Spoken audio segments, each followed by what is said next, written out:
It's time for the Saturday Sports Show on WMIX. On your radio at AM 940 and online at mywithers.radio.com. Recognized by the Illinois Broadcasters Association as one of the premier radio feature programs in the state. You're about to roam the region with more guests and content courtesy of Crossroads Community Hospital.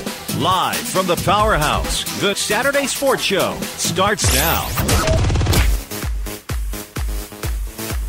And good morning from the Powerhouse. Glad to have you with us. It's a beautiful Saturday morning out there. It'll be a great day for some high school football. We'll tell you about that in just a moment here on the Saturday Sports Show. It's presented by Crossroads Community Hospital. It's more than a hospital. Yeah, it's what healthcare should be. Yes, it is. You can follow us on Twitter at WMIX Sports. Find us on Facebook as well. We kept you up to date throughout the weather last night, of course, on the air, but we also kept you up to date in the world of high school sports on the social media. It's going to be a busy day for many student athletes, as we told you on Twitter at WMIX Sports. Today is the day of ACT examinations, so it's going to be interesting to see just how exuberant the kids are after some, what I can tell you from experience, very, very boring examinations. But we'll see how that goes. Chris Hugo with Danny Zerwinski, Mike Richardson, Jeff Crow in studio with you this morning for the Saturday Sports Show. Pretty extensive lineup today, of course, as we'll talk to Jared Shaner, head coach of the Mount Vernon Rams. We'll talk about the philosophies going into last night's postponement and as far as the rescheduling this afternoon. We'll talk to Erin Janello, head coach of the Sesser-Valier Waltonville Lady Red Devils volleyball team. Rod Shurtz coaches cross country down there at Benton. We'll talk to John Shadowens, WMIX sports correspondent, and Jeremy Clodfelder, winning coach last night in Benton-Pinckneyville game, which happened to be the only game that we could find in terms of the three major conferences in Southern Illinois that completed last night. We'll also talk to Waltonville AD Eric Witges about the upcoming Spartan Scramble, which will take place, I believe, on a Sunday in September. Tomorrow. Is it tomorrow? Yeah. So you told me 21st. Is that even a Sunday? No. Huh. So it's tomorrow. Yes. Okay. There we go. This is where we usually go to scores. I'm trying to come up with something a little bit different this morning. Of course, as you know, most of the games last night did not get in due to weather. We do have the times of which the games will be made up. Of course, Carbondale and Waterloo are going to kick off at 4 p.m. today, and you have it right there, probably in chronological order. There okay, first score last night was obviously Benton beating Pinckneyville 20-16. That game ended about 11 o'clock last night. Other scores included those that got games in. Alton beat Collinsville 14-6. Chatham-Glenwood beat Charleston after midnight 42-41. Highland over Mattoon 35-21. Your games for this afternoon, or for this morning actually, will start off in the South 7 as well. Altoff is at Muscuda at 1. Carbondale at Waterloo at 4. Effingham at Centralia at noon. Harrisburg at Marion at 3 p.m. and the already scheduled game for the week that was already there before anything happened, Kokia at STL Miller Career Academy at 1:30 p.m. In the River to River, it's DuQuoin to Heron at 1 o'clock. This morning at 11 a.m., AJ will resume with Massac County. They started at 6 p.m. last night. AJ leads in the third quarter by a score of 34-12 as AJ looks to go to 3-0. Murphy's at Sparta at 3 p.m., Nashville at Frankfort at 1, and Salem at Carterville at noon. In the Black Diamond, Chester is at Carmi today at 4 p.m. Chester leads in the second quarter 7-0. Johnston City at CZR. That game was moved back to today due to the fact that CZR offered JC an extra day after JC played on Monday. El Dorado's at Alvarado Trico at 3 p.m. today. Fairfield is at Vienna at 1 p.m. That was a previously scheduled game already. And Hamilton County is at Sesser-Valier Waltonville Woodlawn at 4 p.m. The Red Devils lead 14-0 in the first quarter. One cancellation today. The Woodlawn doubleheader at Patoka for 10 a.m. has been postponed. So there you go. That's fall baseball, of course, between the Woodlawn Cardinals, Patoka Warriors. That doubleheader will not go on. Of course, to stay up to date on the cancellations, postponements, what have you, rescheduling, you can find us on Facebook, WMIX Sports. You can also follow us on Twitter at WMIX Sports. We'll have Jared Shaner to talk Mount Vernon Rams football here in just a bit. Erin Janello, of course, Sesser-Valier Waltonville volleyball. Rod Shurtz will talk Benton cross country. John Shadowens, of course, our WMIX special correspondent, will talk about a high school football game that he was supposed to have gone to last night. He'll preview some action today. He actually went to one Monday night, and then last night he was at a game, so he's got all kinds of stuff to talk about. That he does. We look forward to that, giving him some extra time today, of course, in that slot. We'll have Jeremy Clodfelder, Benton Rangers. Again, we told you, as you just heard in the score, as far as the three major conferences south of 70 or even south of 64, that was the only game that got in last night. If you look at the BDC, R2R, or the South 7. So we'll talk with him about his team's victory, and then Eric Witges will talk about the Spartan Scramble, which is tomorrow, believe it or not. It's hard to believe that it's already here, but the Spartan Scramble will be here tomorrow. Second Sunday in September, typically, right? Second Sunday. Which would be tomorrow. Wow, we're that far into September. That is 21st annual, one of the longest running golf scrambles that I know of, as far as fundraising, scholarships, etc. goes in Southern Illinois. And it was among the first for high school sports. And that's the cool thing about it is that, right here in Jefferson County was one of the original high school booster club this golf one scrambles. 21 years ago. It started out at Indian Hills. We'll go on more of this later. First year at Indian Hills. The next 19 was at Green Hills. It survived a hurricane coming through, remnants a few years back. It's played. It's been going through. It's one of the longest running money raising for scholarships for athletes at Waltonville High School. Like I said, over the years, I don't know of any other golf scrambles, and I'm sure there are. Somebody will text or tweet or whatever. But this is one of the longest running golf scrambles in Southern Illinois. This is one of the first, probably right behind Chuck Garnotti and that kind of deal. Huh. So right up there. That's in good company in terms of golf scrambles are concerned in Southern Illinois. We do need to take a break here on the Saturday Sports Show. When we come back, we'll talk with Jared Shaner, head coach of the Mount Vernon Rams. We'll talk about what we could expect from today's game. Of course, the weather should be beautiful, and we will talk to him coming up here on the Saturday Sports Show. It's presented by Crossroads Community Hospital. It's more than a hospital. It's what healthcare should be. Back after these. Southern Illinois has a new home for the Dan Patrick Show, Jim Rome, and Fox Sports Radio. The new 1300, The Fan. I like that. Dan Patrick. Do you think the commissioner has made a mistake? The facts that have been presented thus far do not back up the punishment that's been levied. Sports talk, fueled by fans. And the NCAA would have even less credibility and legitimacy than they don't have right now. The new 1300 The Fan. Another Withers broadcasting station. Online at 1300thefan.com. They put their lives on the line for us, wading into danger when most of us run the other way. They're our first responders, our fire, police, and medical personnel, and now it's their turn to come first. This is Matt Watercutty, and this Saturday, September 8th, is First Responders Appreciation Day at Dale's Harley-Davidson. Calling all first responders, Dale's wants to thank you with a special day filled with free food, drinks, live music by Safe Haven, and weekend specials. Get 20% off all licensed product in stock and half off all Harley-Davidson rental bikes. Wow, can we do that? But there's even more. Dale's will pay tax, title, and license for all first responders on new 2012 Harley-Davidson motorcycles. Donate your old phone for a Verizon gift card, plus enjoy Buffalo Wild Wings. This Saturday, it's First Responders Day at Dale's Harley-Davidson, the longest-running Harley dealer in Southern Illinois, just off I-57 on North 44th Street in Mount Vernon. Call 618-244-4116, like us on Facebook, follow us on Twitter, or visit us at dales-hd.com. When an emergency happens, time is everything, and you don't want to spend that time in a waiting room. So choose Crossroads Community Hospital with our 30 minutes or less ER service pledge. The entire team is committed to working diligently to have you initially seen by a physician, physician assistant, or nurse practitioner within 30 minutes of your arrival. When minutes matter, choose the ER that doesn't waste time. Choose Crossroads Community Hospital. Visit crossroadscommunityhospital.com/faster to learn more. If you are experiencing a medical emergency, call 911.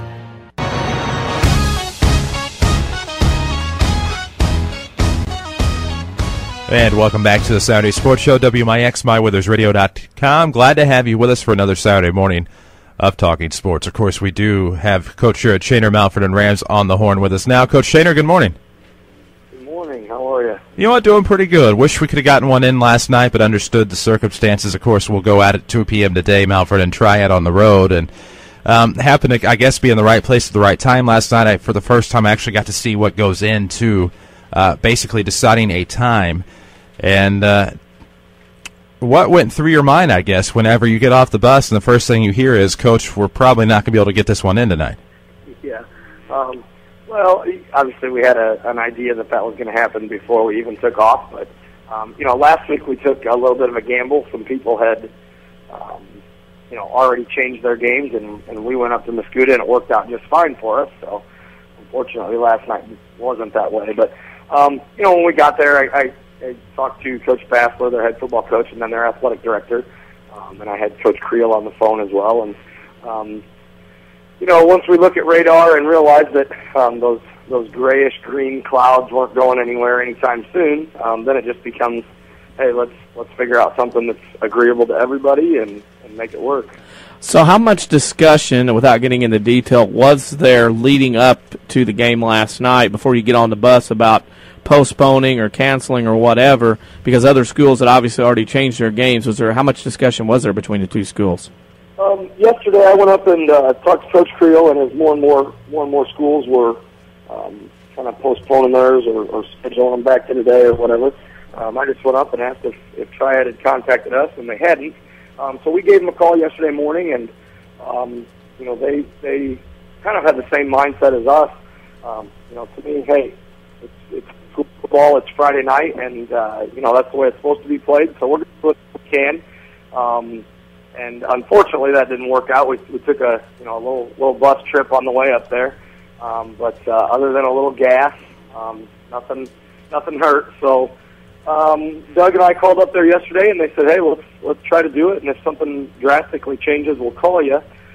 As we were on our way there, Coach Baffler, their coach, gave me a call and just kind of asked where we were at and said, hey, it's really nasty here. And I said, well, we're more than halfway. I think we'll just keep coming, and we'll just kind of talk it out when we get there. So that was kind of the prior to leaving. Like I said, there was just really one phone conversation with their athletic director, and we were both in agreement that, hey, we're gonna try to make it work.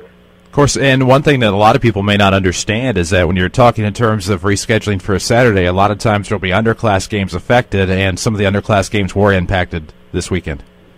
They were. We were this morning. We have our freshman playing, and our JV was supposed to play Triad at home directly after that.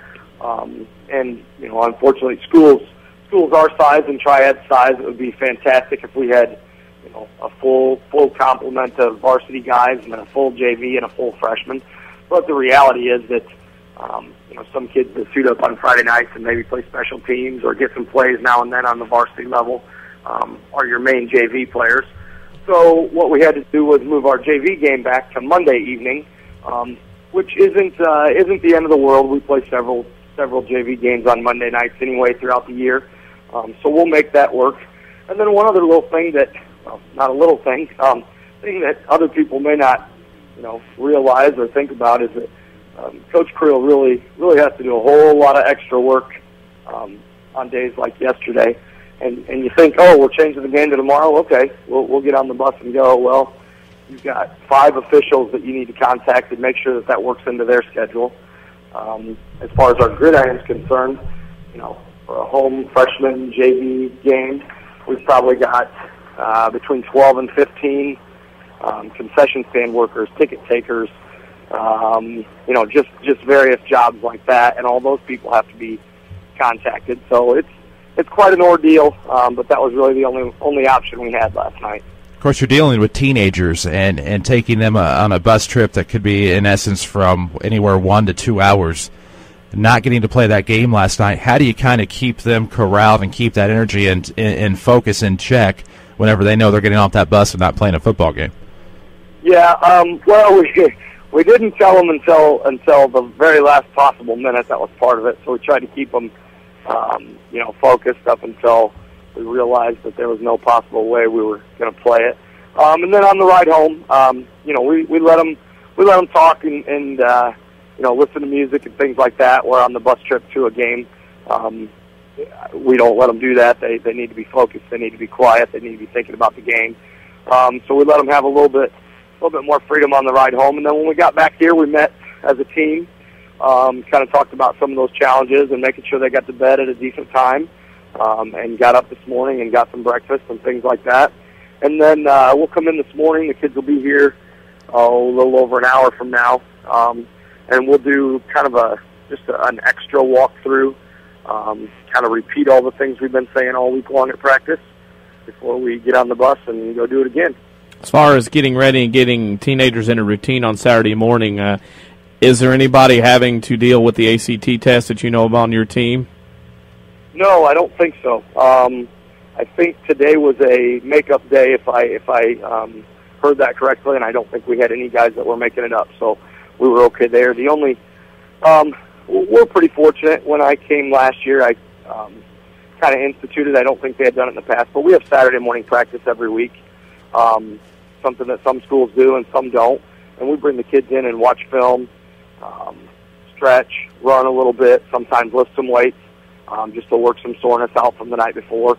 They can get some treatment if they need treatment. So the kids are used to it, and to be honest, they actually get to sleep in a little bit longer this morning if they choose than what they normally would have. So the kids have kind of already scheduled, their Saturdays around our normal practice routine, so that helps. I think the only issue we maybe had was we had one young man who was going to go look at a college in Bloomington Normal, and just rescheduled his visit. So, moving on, we get to go on the bus. You back to Triad today. Tell us a little bit about what we're going to see out of Triad this afternoon. Well, they're, as you guys know, they're a really good football program, and I don't have the stats in front of me, but we talked to the kids this week about the fact that they've been a playoff football team for 10 out of the last 12 years or something along those lines.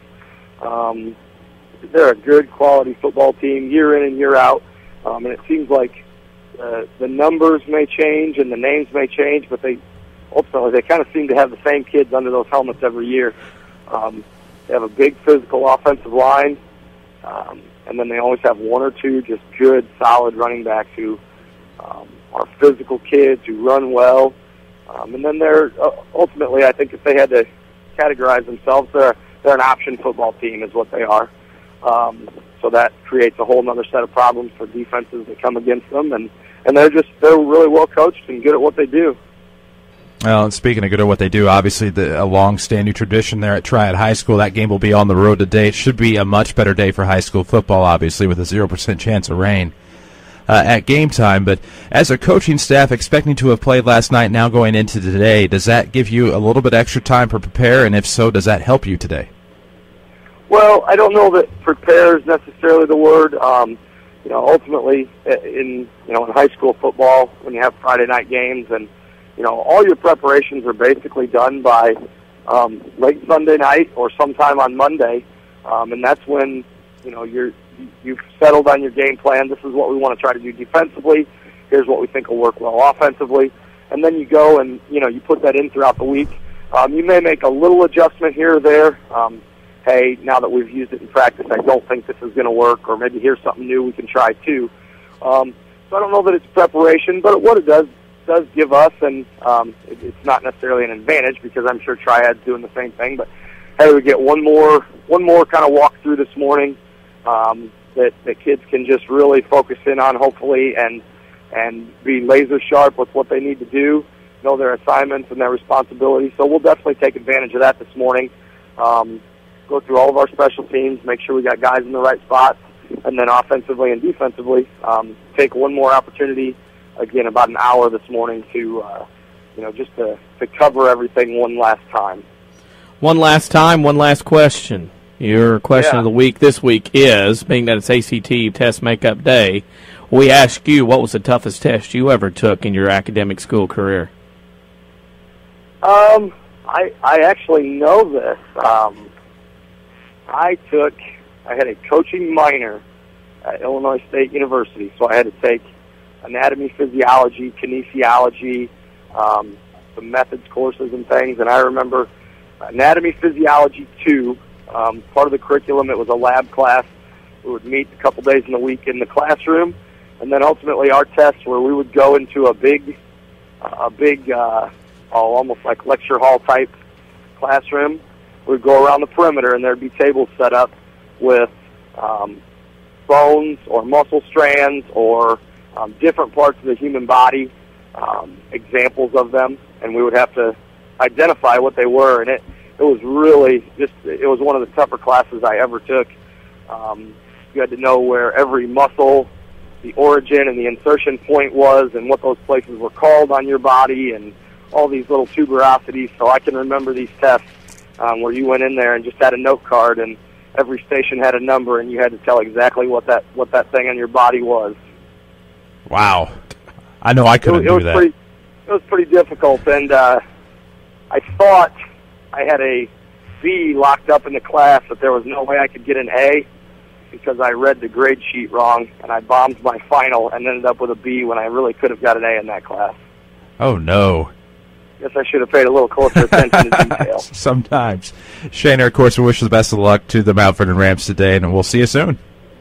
Thanks, guys. See you this afternoon. So, yeah, that's Jared Shaner, of course, head coach of the Mount Vernon Rams, and that is what you do, I guess, whenever you don't have a game last night. You just kind of see what goes into that, and, you know, it's something we don't get to visit very often because not often are you impacted by games that are postponed on a Friday night into Saturday because of weather. So interesting to see what goes into that and how they agree on a time. The agreed-upon time for the varsity game is 2 o'clock this afternoon. 1:40 will be your pregame on WMIX.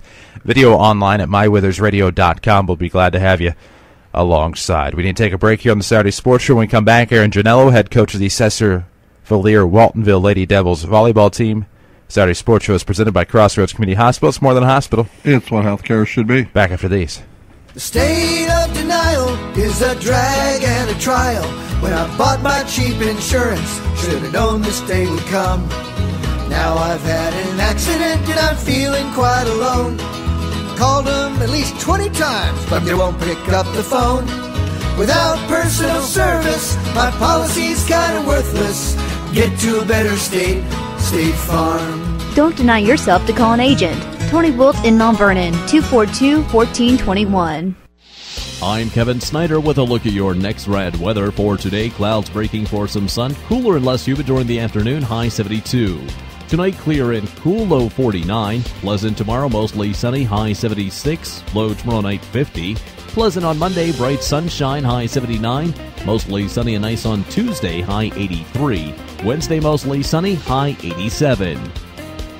Next rad weather from WMIX, Mount Vernon, Illinois.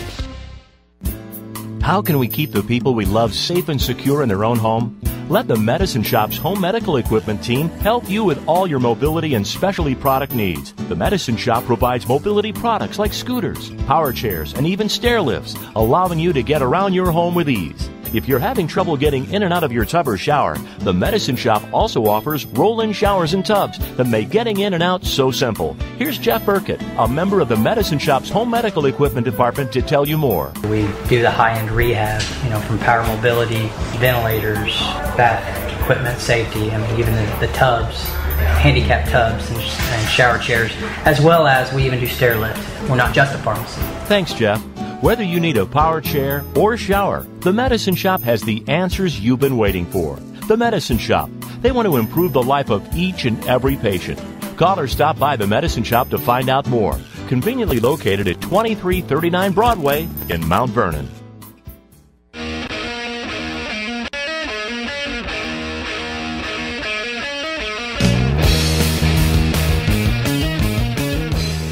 And we welcome you back to the Saturday Sports Show, WMIX, mywithersradio.com. Glad to have you aboard, courtesy of Crossroads Community Hospital. It's more than a hospital. Yeah, it's what healthcare should be. Pleased to welcome to the broadcast now Erin Janello, head coach of the Sesser-Valier Waltonville Lady Devils volleyball team. Coach Janello, good morning. Good morning. How many years is it now for you as being the head coach of this volleyball program at Sesser-Valier Waltonville? This is my third year. Third year. You're not too far removed. You're still a young pup, as I like to say. What's the differences you've seen in your playing career compared to your coaching career over the years? Oh, goodness. I find it more of a challenge coaching than playing. Playing, you can just get out there and go. And being on this side of it, you kind of have to see the ins and outs of it. And I really enjoy the challenge of watching the girls grow and improve and get better themselves. You're one of those coaches around the state that works with a couple of schools in a co-op setup with Sesser-Valier and Waltonville. How hard is that to deal with when you're dealing with two different schools on two different schedules? It poses a little difficulties because I don't get to see those girls every day. And unfortunately, I'm not, in the school system with Sesser, so I don't get to see those girls every day either.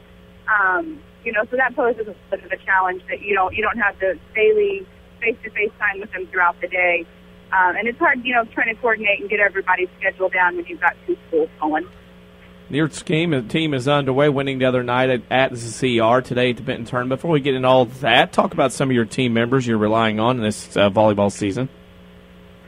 This year we have sophomore Cheyenne Pitchford.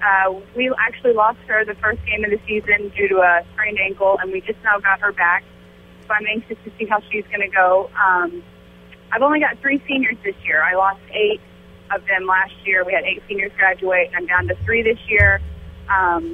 Waltonville's Courtney Cabot. she's a leader on and off the court.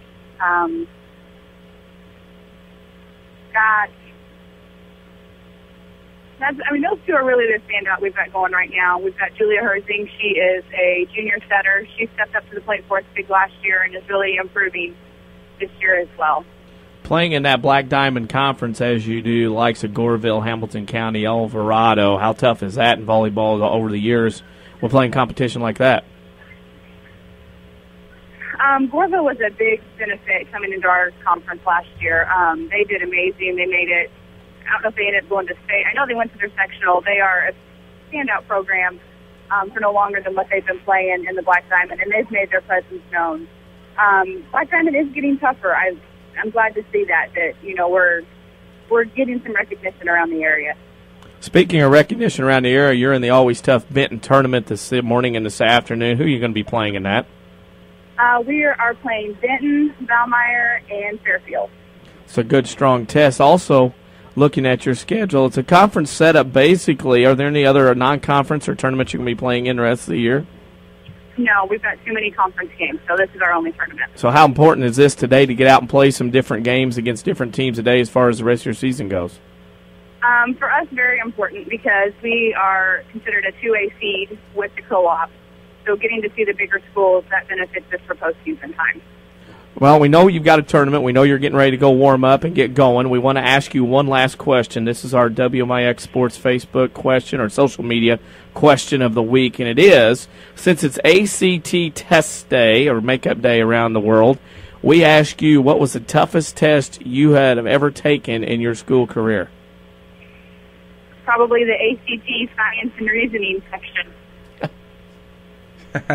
Love the ACT. Coach, good luck today in the Benton tournament, and we look forward to talking to you again soon here on the Saturday Sports Show. All right, thank you. That's Erin Janello, head coach of the Sesser-Valier Waltonville Lady Devils volleyball team, and, of course, not a lot of time today, but that Benton tournament is one that moves very fluid-like. Obviously, it typically runs on time. Tony Phelps does a great job of not only coaching the Rangerettes, but between him and the athletic department, a great job of running that tournament down there in Benton. One of the more prestigious programs in Southern Illinois, one of the most prestigious tournaments in Southern Illinois as well. We'll take a break, come back, and we'll talk about our WMIX Sports social media question of the week. We'll also talk a little bit more about high school football and some other high school sports in the area. Coming up on the Saturday Sports Show, presented by Crossroads Community Hospital. It's more than a hospital. It's what healthcare should be. Back after these. New home for the Dan Patrick Show, Jim Rome, and Fox Sports Radio.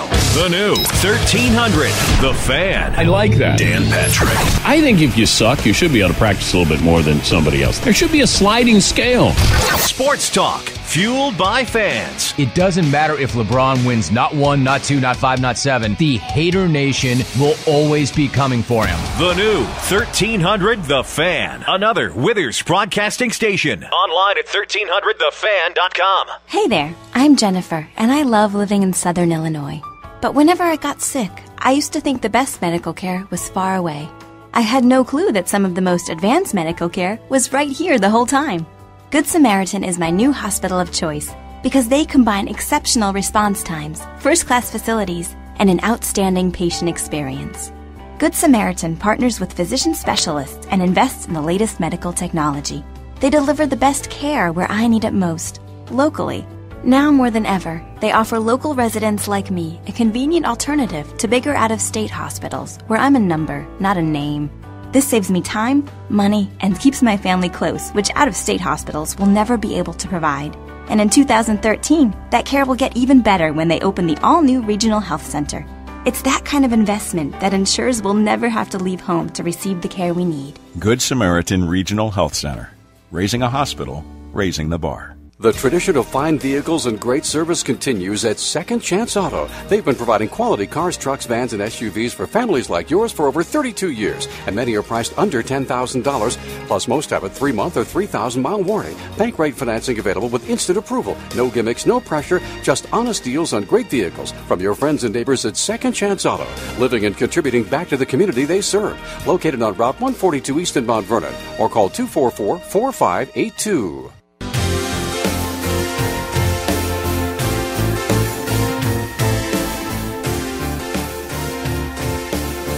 And welcome back to the Saturday Sports Show. WMIX, MyWithersRadio.com is presented by Crossroads Community Hospital. It's more than a hospital. That's what healthcare should be. Of course, a long list of postponements from last night. Not many scores to report. Of course, we will tell you Mount Vernon Rams and Triad will kick off at 2 p.m. today. We'll have the pregame for you at 1:40 right here on WMIX. And video online at MyWithersRadio.com. And, of course, as we take a look at some of the scores that we do have from last night and take a look at some of the games that will be going on today, it'll definitely be a busy slate of high school football this afternoon. Yeah, Benton beat Pinckneyville last night 20-16 in one of the games that went on. Alton beat Collinsville 14-6 in another game that happened in the least southern part of the state, what we consider. A lot of the rest of them, though, were in the middle part of the state. As we said, it was one of those tough nights for football. Springfield Southeast beat Lincoln 24-21. Highland beat Mattoon 35-21. As far as schools that we're more familiar with as far as the middle part of the state. So there wasn't a lot to choose from. SHG did get their game in. They beat Springfield last night 62-21. Unfortunately, there was some shots fired at a game in Chicago last night at the more famous Gately Stadium, one of the more tradition-rich stadiums in Chicago. That was an unfortunate thing between Chicago-Simi and Chicago-Morgan Park. But a lot of games this afternoon here in the area. Altoff at Mascoutah at 1, Carbondale at Waterloo at 4, Effingham at Centralia at noon, Harrisburg at Marion at 3, and this game is already scheduled in the afternoon. Cahokia at Miller Career Academy in St. Louis at 1:30. DuQuoin is at Heron at 1 o'clock. AJ at Massac will resume at 11 a.m. with AJ leading 34-12 in the third quarter. Murphy is at Sparta at 3, Nashville at Frankfort at 1, and Salem at Carterville at noon. Chester is at Carmi at 4 p.m. today, with Chester leading in the second quarter 7-0. Johnson City at CZR game was already scheduled for 1 o'clock due to the fact that Christopher asked Johnson City about moving it back a day due to JC playing on Monday night. El Dorado's at Alvarado Trico in a tomato game at 3 p.m. today. Hamilton County will resume at Sesser-Valier Waltonville Woodlawn at 4 p.m.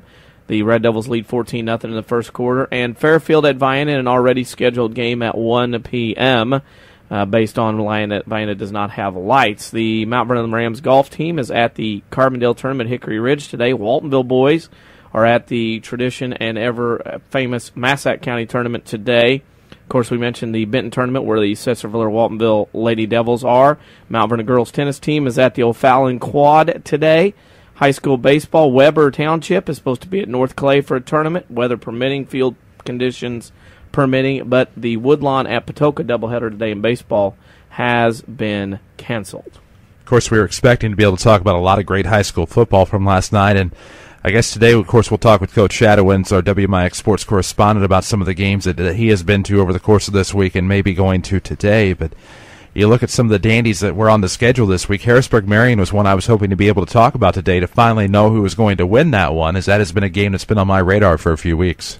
Harrisburg has not, ever since, I believe, 2007, Harrisburg or 1997, I can't remember which, 2007, I believe I tweeted, they have not started the year 3-0 since having the likes of Mount Carmel, DuQuoin, and Marion on the schedule. So this is their opportunity this year to go on the road and get, say, 3-0 start against those respective schools here at Harrisburg High School. That would be a big jump start. If they can get 5 wins, they're going to get in. They got enough playoff points. But a very big game of interesting aspects between two schools that used to be in the South 7 Conference, at least Harrisburg did. Well, and then you think about the Jason Roper and then Kerry Martin coaching tree and things of that nature, so there's an interesting storyline there. Just should be a good one. Unfortunately, we won't know the result of that one until later this afternoon, 3 o'clock tonight. Then one I was keeping an eye on, and I'm sure you probably were as well, Effingham at Centralia, just because Effingham is 0-2. Yeah, we can probably kiss the Friday night. It's going to be hard for them, even if they went out. It's going to be hard for them to host a game in 4A and be able to decide the Friday night start time. Yeah, so we'll see what I happens. would say we're going to have to be banking on some modern-day O'Fallon, somebody around here helping us out, because we might be making a long trip. Well, I did have a little birdie tell me that last year there was a certain South 7 school that really wanted to play a northern school on a Friday night, but that northern school did not want to play on Friday night, so that's always a possibility. Can't blame a northern school driving 3 hours wanting to do that either. So I know. So we'll see if that school happens to keep on a run and get to host a home game. Maybe we'll get a Friday night game there in the postseason. But Carbondale-Waterloo is one that does intrigue me. We saw Carbondale last week against Heron, impressive. And a Waterloo team that is usually typically very good year in and year out, so we'll see.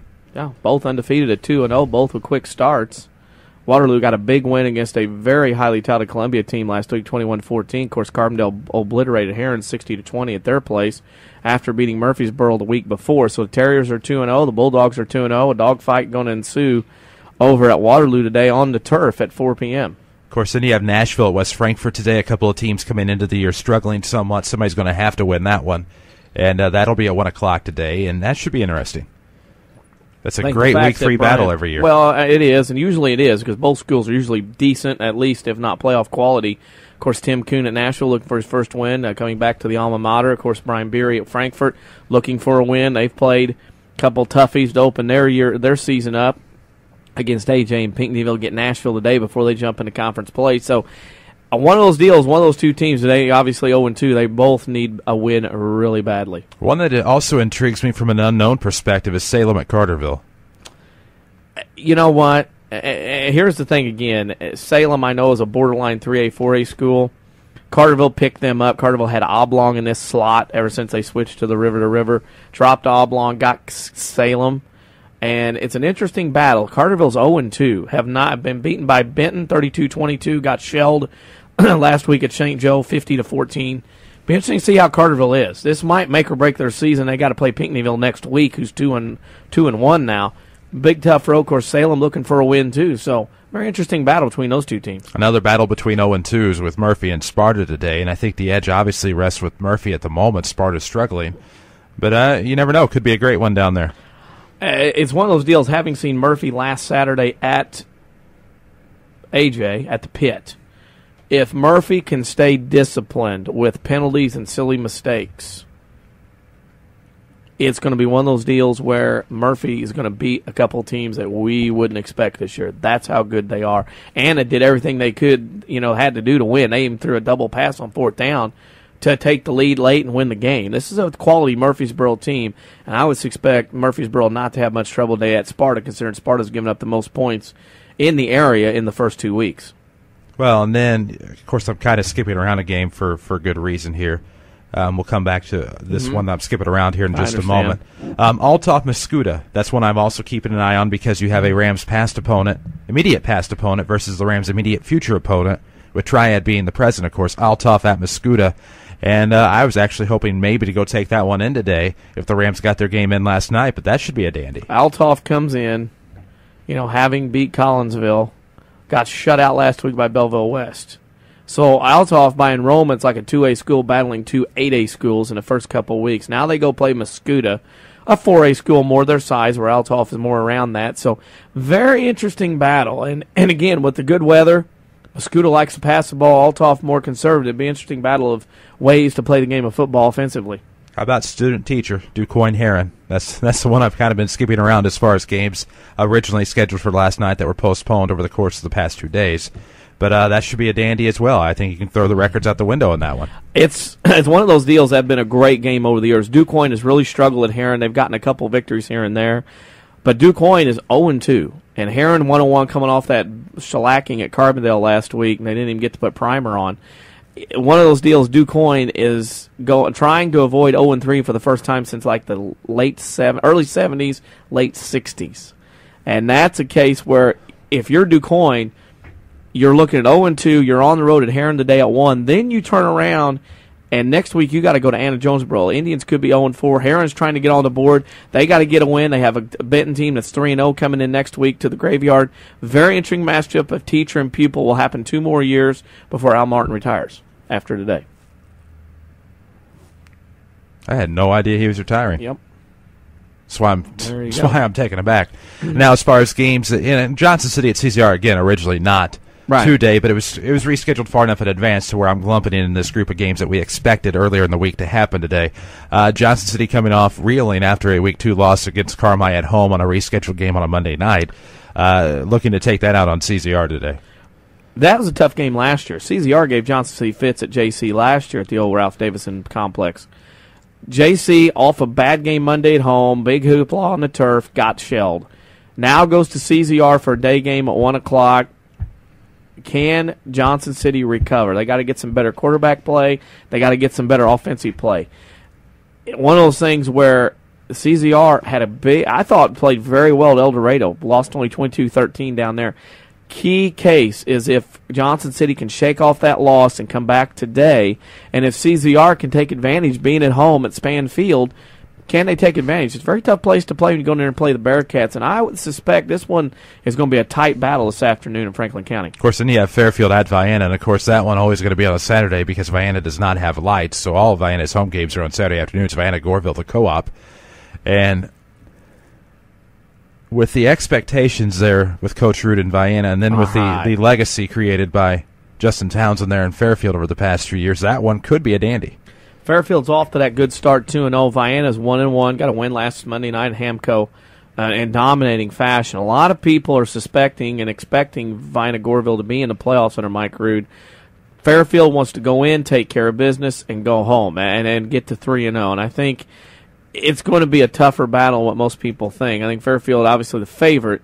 Vienna's got a little bit to prove, but it's going to be a tough battle. It's hard to get on the bus, drive down, play at Vienna. You and I have been there. It's a different setup, a different atmosphere, different than what you deal with normally in a road Saturday game. Tough place to go play. It's going to be a toughie for Fairfield, even though they're the favorite. It will, and of course we're out of time for this segment, but Cahokia and Miller Career Academy will do battle today at 1:30. That could be an interesting one as well. Cahokia, at one time, one of the tops in the South 7. You have Miller Career Academy. Might always have a hidden diamond in the rough, usually an ESPN Top 100, maybe one, usually in the linebacking core or on the line. So we'll see how that one works out today for the Comanches as they take on the Phoenix of Mueller Career Academy. We need to take a break. When we come back, we'll have Rod Shurtz. We'll talk Benton cross country here on the Saturday Sports Show, courtesy of Crossroads Community Hospital. It's more than a hospital. Yeah, it's what healthcare should be. We're back after these. Backaches, bad hips, rickety knees? Why not try aquatic therapy? The Red Lake College Aquatic Center has more than a swimming pool. Try a 6-lane, 75-foot lap pool, along with a whirlpool 10 feet in diameter and a 10-foot by 20 hydrotherapy pool. Aquatic therapy is very affordable. In many cases, the tuition is waived entirely. With special access and dressing areas for the elderly and physically challenged, getting in the water is easy. Experts are on hand to assist with various areas of aquatic fitness and rehab. Call 437-5321 extension 1207 or visit rlc.edu. This is WMIX, Mount Vernon, Marion, another Withers Broadcasting Station. If your definition of local is Southern Illinois and adjacent states, pay no attention to this message. Hi, I'm Joe David Cummins, President of Community First Bank. Others advertise the message of being a local community bank. However, Community First Bank is the only local community bank exclusively serving Jefferson County with 5 locations and 5 ATMs. In short, loans and deposits stay local and benefit you. Community First Bank with locations in Mount Vernon, Woodlawn, Dix, and Ina. Welcome back to Personal Banking. Member FDIC, Equal Housing Lender. When an emergency happens, time is everything, and you don't want to spend that time in a waiting room. So choose Crossroads Community Hospital with our 30 minutes or less ER service pledge. The entire team is committed to working diligently to have you initially seen by a physician, physician assistant, or nurse practitioner within 30 minutes of your arrival. When minutes matter, choose the ER that doesn't waste time. Choose Crossroads Community Hospital. Visit crossroadscommunityhospital.com/faster to learn more. If you are experiencing a medical emergency, call 911.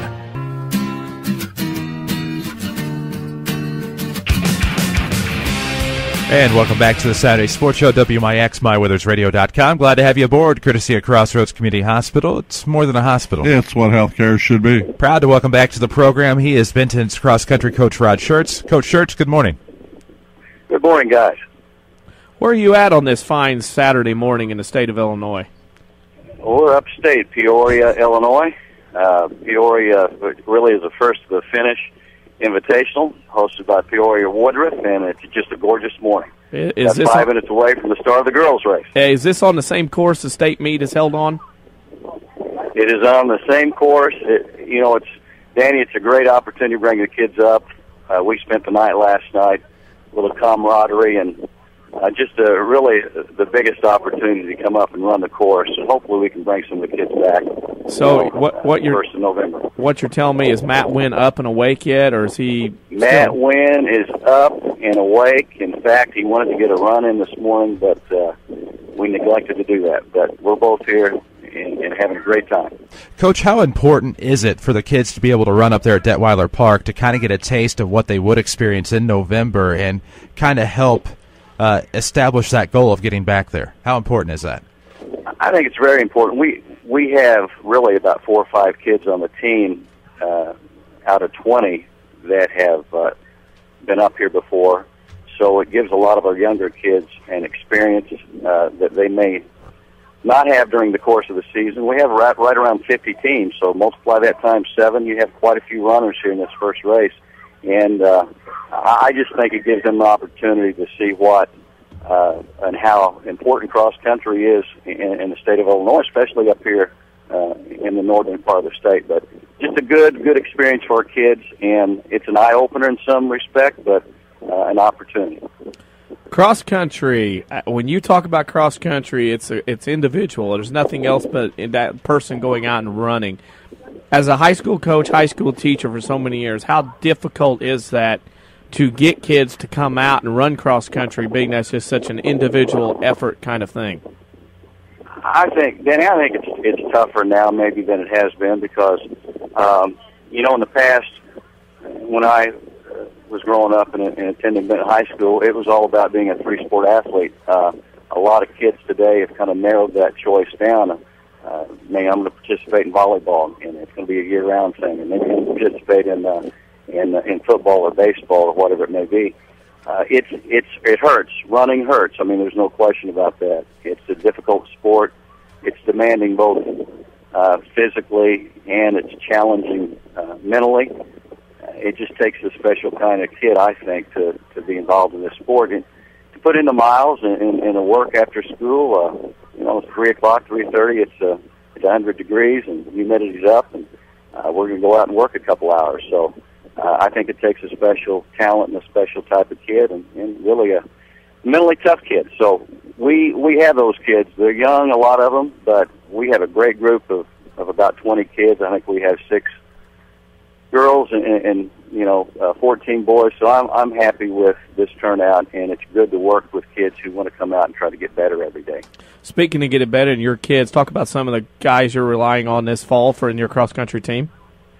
Well, our 2 kids that have led us here on the boys' side have been 2 juniors, Tyler Price and Alex Gerald. And then after that, we've had about 2 or 3 freshman kids that I really like. Gavin Hartley has been solid for us. We've had Place Fletcher. That's been another kid that's been solid for us. So it's still a learning experience for them, and they're getting better, and they're competing for that top 7 spot. On the girls' side, for 4 years here, we've been led by Caitlin Shutt.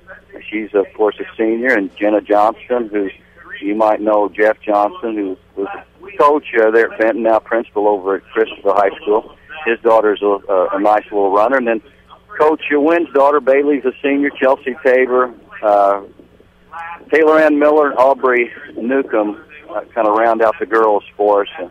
And they're young, but in some respects, they're learning more about the sport every race. Speaking of cross-country, Southern Illinois, we've had Clint Turner on to talk about cross-country. What is Benton set up for cross-country? What class are you guys in when the postseason gets here? And thoughts on what the IHSA does messing with cross-country over the years?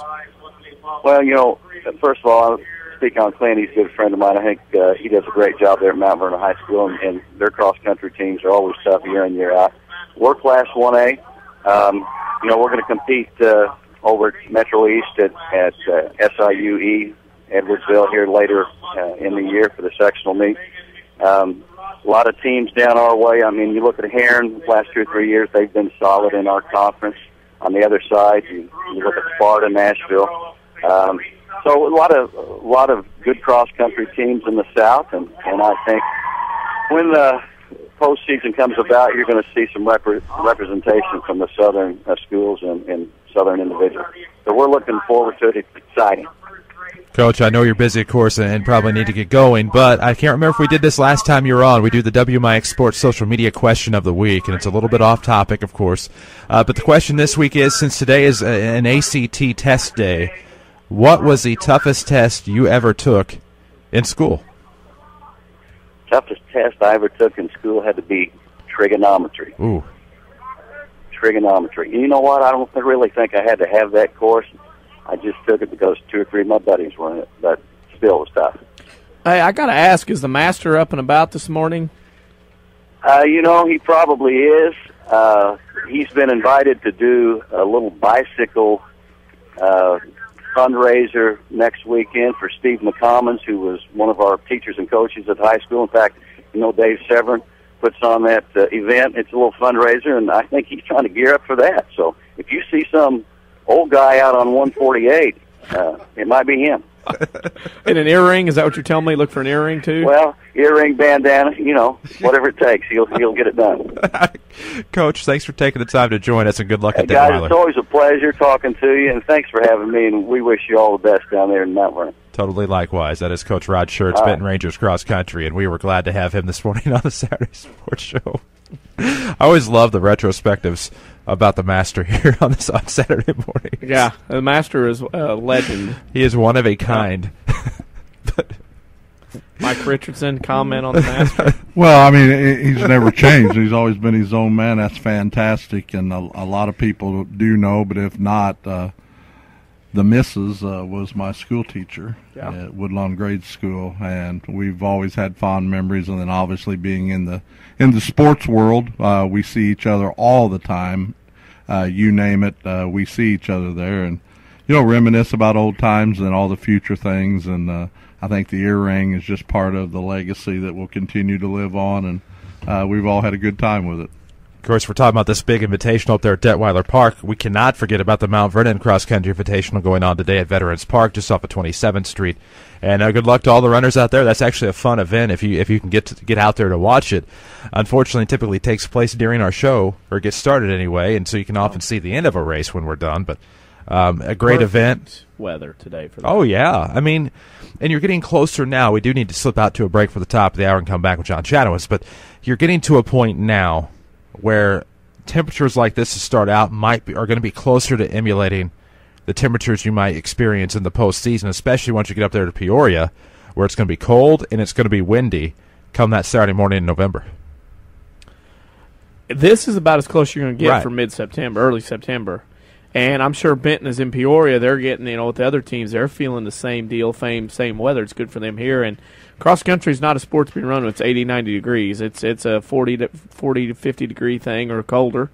And teams are getting a nice little test and run here this afternoon. We see several of the buses going by here on Broadway, getting to the city park this morning, and Mount Vernon hosting that cross-country invitational today, and I'm sure we'll have results by the afternoon. Well, exactly, and it's one of those that you have to, if you have never seen it, you have to get out there and watch it at Veterans Park. And before I started doing the show every Saturday morning, that's something I would try to get out there and watch, just because in high school I especially enjoyed to get up early on Saturday morning and tell my dad that I couldn't work that day and go watch some cross-country. It was always nice.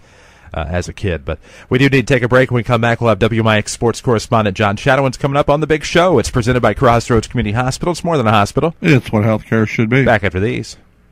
This week, the games count. The St. Louis Rams begin by traveling to Detroit to take on Calvin Johnson and the Lions to open the regular season. And the Rams are trying to play the spoiler. Gives inside to Steven. Head of steam. First down and more. 30 to the 25. The Jeff Fisher era is beginning.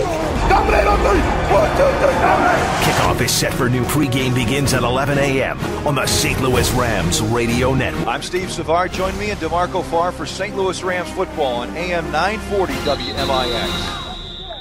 America is a nation on wheels. Everyone has at least one automobile. We use them for shopping, work, everything we do. But they can be a threat. Some accidents can't be prevented. Your professional Pekin Insurance Agency, Page Insurance on Crownview and Mount Vernon, can help protect you from a large financial loss when an accident happens. Call Page Insurance today at 242-7000 about low-cost auto insurance from Pekin Insurance. Ask them about the many money-saving discounts that are available. Depend on your hometown professionals. Pekin Insurance.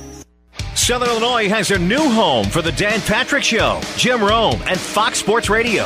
The new 1300, The Fan. I like that. Dan Patrick. What are you bringing back for us? I'm singing a couple of gold medals. There should be a couple of them just hanging around.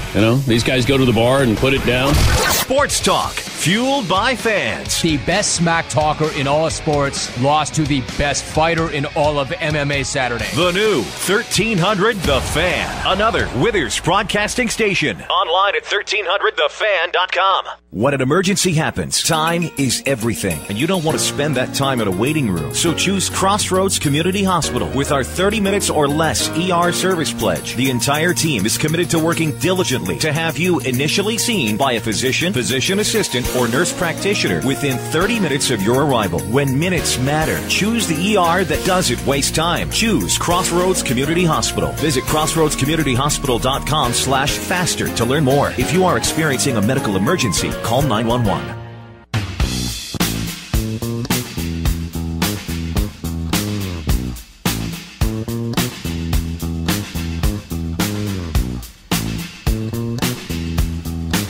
All right, Saturday Sports Show, WMIX, MyWithersRadio.com. All kinds of stuff banging and crashing around here at 3501 Broadway. Don't know what happened. Weather's all right, so we know it's not that. But, welcome you back to another hour of the Saturday Sports Show presented by Crossroads Community Hospital. It's more than a hospital. Yeah, it's what healthcare should be. It is. It's a newsroom. Oh, okay. Newsroom. Always Somebody's the in news there department. pestering around. Always the news department. We do have WMIX sports correspondent, however, John Shadowens, joining us on the program today. Coach Shadowens, good morning. Good morning, fellas. So, first game of the week, Johnson City hosts Carmi on the turf. All this bravado, all this hot lights, fun, Johnson City's new turf, and Carmi goes in and blows that balloon up sky high. You were there. What were your thoughts on that game? Boy, what a surprise. Not necessarily the outcome, but the margin of victory that Carmi enjoyed on Monday night. A couple of things. Johnson City started the game in the spread, which kind of surprised me. We heard they'd been working on it, and it's something I know that Coach Mings wants to have on down the road to maybe compete with Maroa and Tusco and people like that he might run into in 2A. But they come out in the spread and went 3 and out, and it kind of set the tone for the game. Carmi dominated both sides of the ball up front, and just enjoyed a great victory on Monday night. Was it more of a case that maybe Johnson City was a little flat, worrying about all the stuff going on with the turf and everything, or is it more of a case that Carmi is the better team, or at least on that night was? Well, I don't know. If you could figure out 16 and 17-year-old psyche, I know 10 Black Diamond coaches would like to talk to you, Danny, because whether they're flat or not, I don't know, or distracted or what, but it wasn't the same team that we saw dismantle Sesser-Valier, the week before. And by the same token, Carmi, and you knew this was going to happen, as good a coach as Kurt Simon is, he had those kids with fire in their eye ready to play on Monday night, and I don't think Carmi could have played any better. And it was more of a case, I think, of Carmi playing so well than it was of Johnson City playing poorly. In Carmi, they lose to El Dorado in that first game at home, and then they have to go to Johnson City, and they come out and look like gangbusters, as you mentioned. I have to be impressed with what Kurt Simon did there to get his guys back into the game, because very well, how easy is it when you're coaching a team like that and you lose in that first week? How tough is it to get a team back on track that quick, thinking all these kids, teenagers, think their season's over at that point? Well, you know what? The kids are a whole lot more resilient than adults are. I think it's easier to get your kids back up than it is sometimes your coaching staff. So I think what Kurt had to do was he had to shore up his line play. I know that he was disappointed in it in week 1. El Dorado's good, but I'm not sure they're as good as Carmi made them look in week 1. And Carmi up front just played so well against Johnson City. But, that kind of set up a trap game last night for them against Chester. Speaking of that, we get into last night, and we have all this stuff going on weather-wise and people trying to figure out whether to play, not to play. One thing that went on this week, and is very interesting, was the fact that Johnson City played Monday night, and CZR was supposed to play them last night. They called them earlier in the week and asked them, hey, would you guys want to play on Saturday since you play on Monday? Is that a common practice for schools to do that, to help out each other? Well, not that I'm aware of to that extent. If that was the case, that was very gracious of CZR. I know that we had the same situation a couple of years ago against CZR. We were playing them on Friday night. We had some lightning. The radar didn't look good, so we decided to come back and finish it on the Monday. And we were playing Carmi that Friday night. And, I wouldn't have thought of asking Kurt and the guys at Carmi to move their home game to a different night. I thought, that's the break. We'll roll with the punches. So it was pretty gracious of CZR if they did that. Speaking of the Black Diamonds, we roll into last night. Of course, Johnson City CZR today, as we mentioned. Fairfield at Vienna, another interesting game there. That's a game there. If Vienna wants to make a statement, is that kind of a turn-the-corner game for that program if they could get a win today at home against the Mules? I'm going to call it a must-win for Vienna because Vienna's in that second tier. The Black Diamond usually shakes out into a top tier that has your title contenders and playoff two ends, and I would probably put Carmi, Johnson City, and El Dorado in that class. And then you have a middle tier that's fighting for that third, fourth, fifth playoff spot. And Vienna's already lost one of those games to Chester. You know, Chester's making a case for being in that upper tier and saying, hey, we're title contenders as well. Vienna's already lost that home game to Chester. They have got to hold serve at home today against Fairfield. Well, we'll go around the Black Diamond. Of course, you have El Dorado at Alvarado Trico. Of course, the Eagles are probably heavy favored there. And then, of course, Hamilton County at Sesser-Valier, the Red Devils up 14-0. You go to Chester and Carmi last night. You saw a little bit of that game. What were your overall thoughts on that one as Carmi goes down, or at least losing 7-0 in the second quarter? Yeah. Like I said earlier, I know, and Kurt saw this coming this week, I think. Judging from his comments in the paper, he knew this was a trap game. His team played so well on Monday, and then to have the short week to prepare for a quality opponent like Chester, I mean, it just had trap game written all over it. And, you know, he did his best to convince his kids, I think, that, you know, we've got a good team coming here Friday night. The most impressive thing to me was Coach Lee and his staff loading up those kids for a 106-mile bus ride, and to come out as focused and play as well as they did in the first quarter. Just a terrible break for Chester with the weather coming, because they were the best team on the field for the first quarter last night. But that momentum is gone now. And that momentum's gone. That goes into this afternoon. And you went last night to Carmi. Are you headed back there today, or are you going to try to finagle a doubleheader this afternoon? Yeah. Well, you know, as much as I would love to see the conclusion of that game, because I think it's going to be a dandy. I want to get. I haven't seen the Bearcats yet this year. I want to get a look close to home. I want to get a look at the Bearcats and the Indians, because, like you alluded to in that earlier segment, I think that that Christopher matches up well with Johnson City, and if they can move the chains, that's going to be a heck of a ball game. And, you know, I talking to Coach Mings last year, you know, he was very concerned about getting Christopher off the field.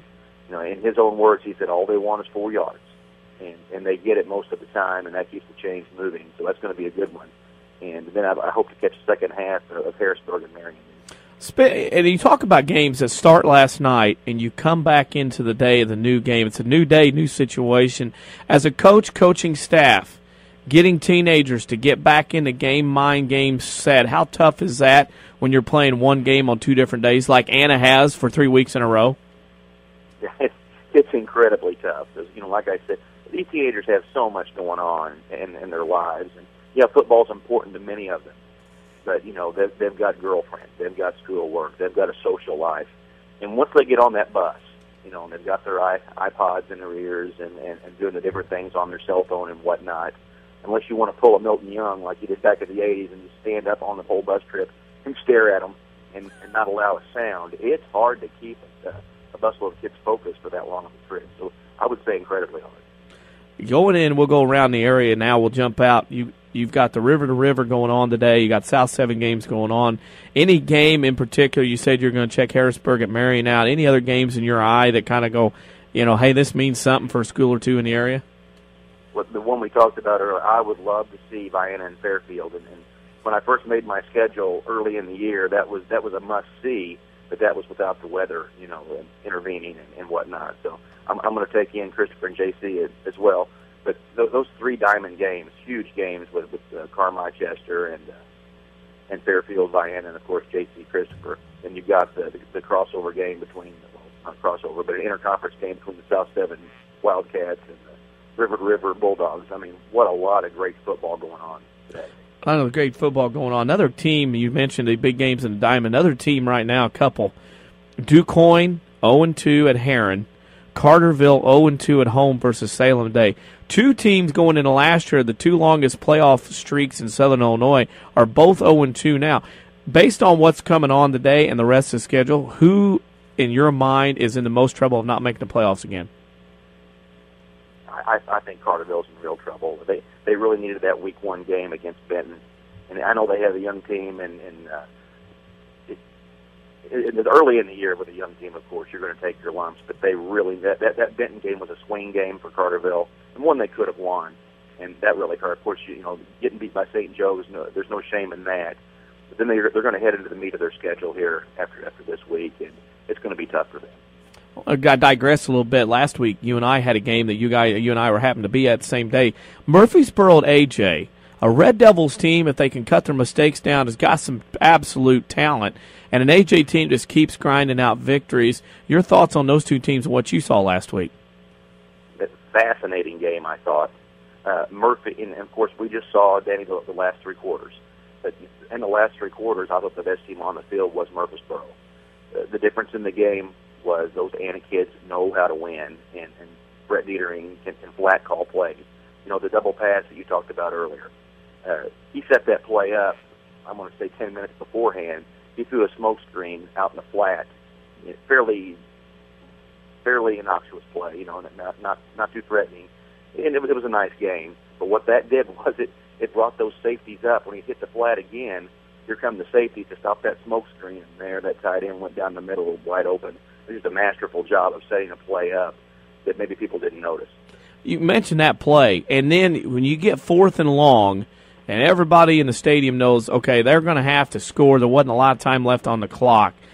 As a coach on the other side, you obviously know something's coming in a trick play, because every team usually at high school level has one trick play.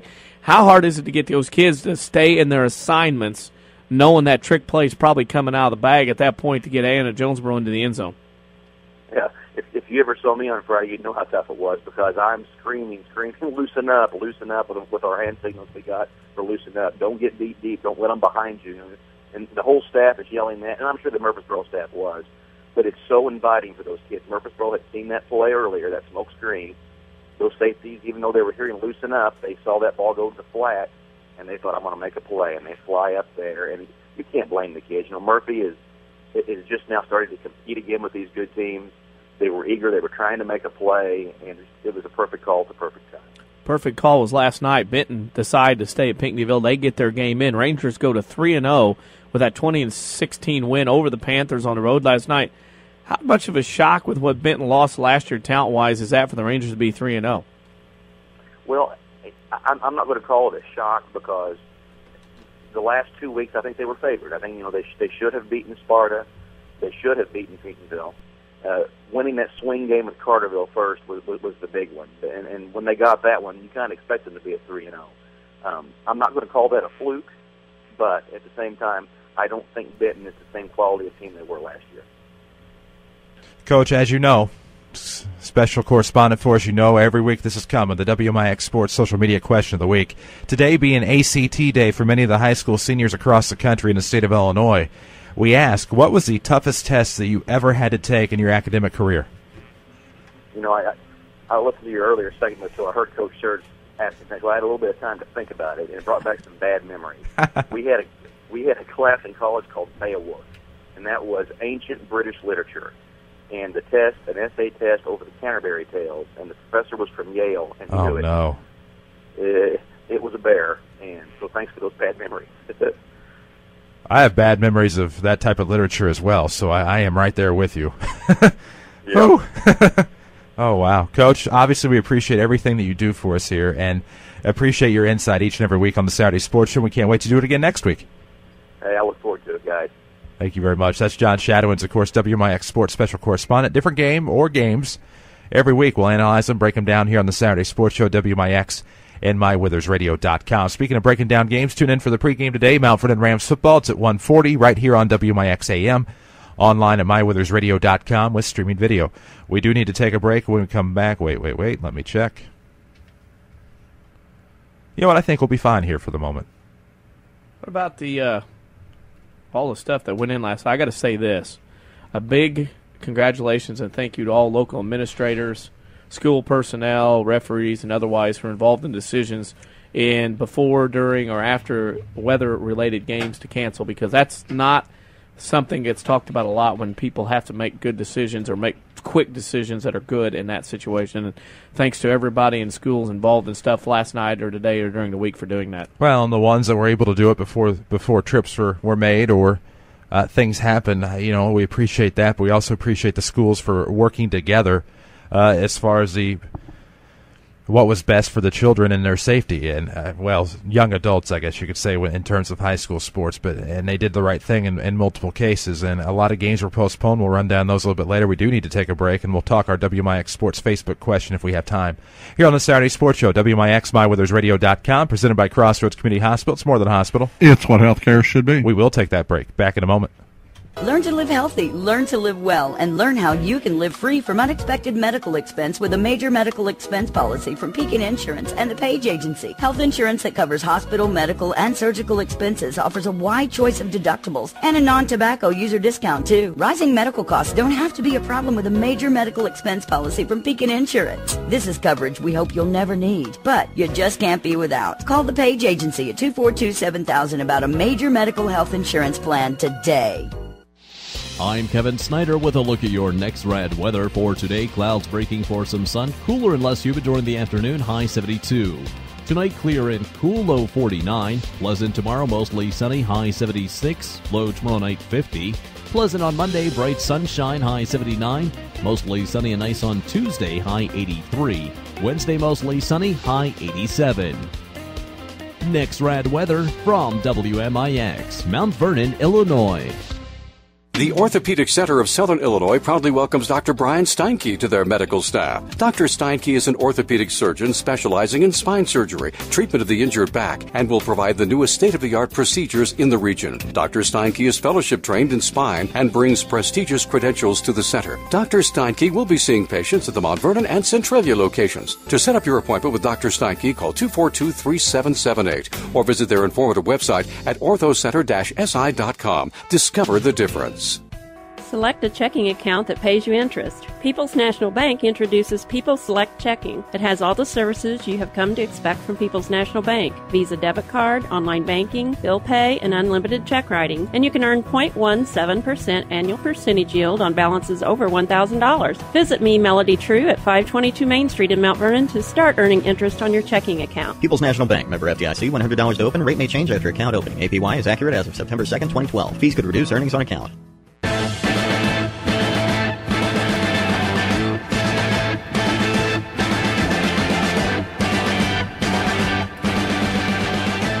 And welcome back to the Saturday Sports Show, WMIX, MyWithersRadio.com. Glad to have you with us, courtesy of Crossroads Community Hospital. It's more than a hospital. It's what healthcare should be. Of course, we now welcome head coach of the Benton Rangers, Jeremy Clodfelder, to the program. His team got a big win over Pinckneyville in the Battle of 2-0s last night. Coach Clod, good morning.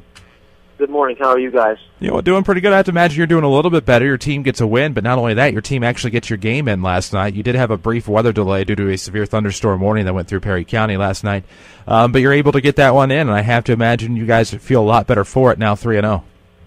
Well, I think during the circumstances, it obviously wasn't easy. You've got the delay, and you've got the weather, and I think Pinckneyville, administratively, I thought they did a really good job of keeping us in the loop. We were spent some time in their principal's offices with Coach Wagner and Coach Miller and myself and their principal, and we were monitoring the weather. And it looked like there was going to be a break. We were going to have to sit it out there for a minute, but around 8:45, 10 till 9, we thought, boy, we think it'll be clear. There'll be a lot of rain still, but no lightning. We've made the trip over here.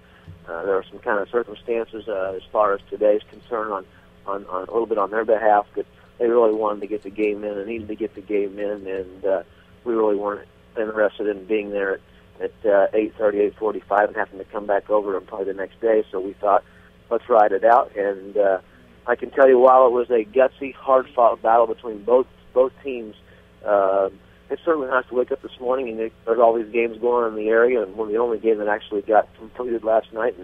And you can wake up a little bit relieved with no pressure this morning, and you're 3-0, and you can kind of go about your business and go scout some people. Turf Field last night, and I got to see when you came back from the delay, I saw from there all the way to the end. I was there at the game. And watching that game, it seemed to me like it was kind of a game within the game within the game, because you had downpour early, you had a wet field, you had a little rain, it would stop, it would go off and on. How much with the wet field and the rain did that affect your game calling throughout with all the changing weather going on? Well, I think it changed us from, throwing the ball a little bit. While at times we got a break in our screen game, really opened up, I thought. We got some big screens. We had some good blocks on the perimeter. My concern playing in the weather like that was they played in it a week ago. We stood out there and watched them because we played on Thursday night. But they had played in those conditions. They'd been in that element. We had not yet, and it showed. And those are things we got to correct because inevitably we're probably going to run into those elements again. We put the ball on the ground. We went on some pretty good drives. We got in the red zone a couple times and turned it over. Things you can't do against quality football teams like that. But in terms of play calling, I think our offensive staff did a really good job of game planning. We had a sophomore center last night. We had some concerns, but he handled himself pretty well. I just thought, the field's beautiful. I don't think the field conditions were bad at all. I think they got a great facility when they get their press box and they get everything completed. It's going to be really, really spectacular. But as far as field conditions, you didn't have guys landing in mud puddles. You didn't have guys landing in places where there was no grass and grass tearing away. I mean, I think for the most part, the conditions of the field with that surface is really, it was fine last night. You look at your team last night, guys that stand out to me. Bunton's got a lot of ink. Sheeks last night, to me, was a beast. I mean, he could give him the ball. He was dragging tacklers left and right. I thought he gave your team a lot of momentum last night in the ball game. Well, right now our backs are running well.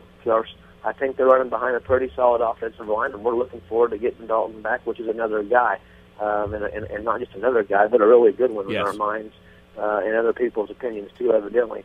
But I think our backs are running hard. I think our quarterbacks are running hard. Both Dylan, Spike, and Dakota Cali. But more importantly, I think it's the way they even block for each other. When you watch our backs block for one another, whether Spike's keeping it, whether Dylan's getting it or Dakota's getting it, the backs really protect and block for one another. And you look at your team last night. Pinckneyville was an 7-0 game for a long time, and all of a sudden the offense has started to open up like the Skies did with the rain. Back and forth game, kids making big plays.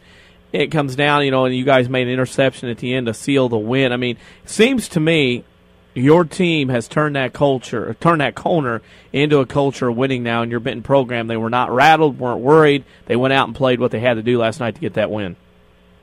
Well, like I told them last night, and I said to some other media outlets who've asked me about the game, I think the most important thing that I'm at least the most proud of is our response to some situations. We still have a relatively inexperienced football team, regardless of being through 3 weeks now. We've got some new guys, that are playing for us, new names.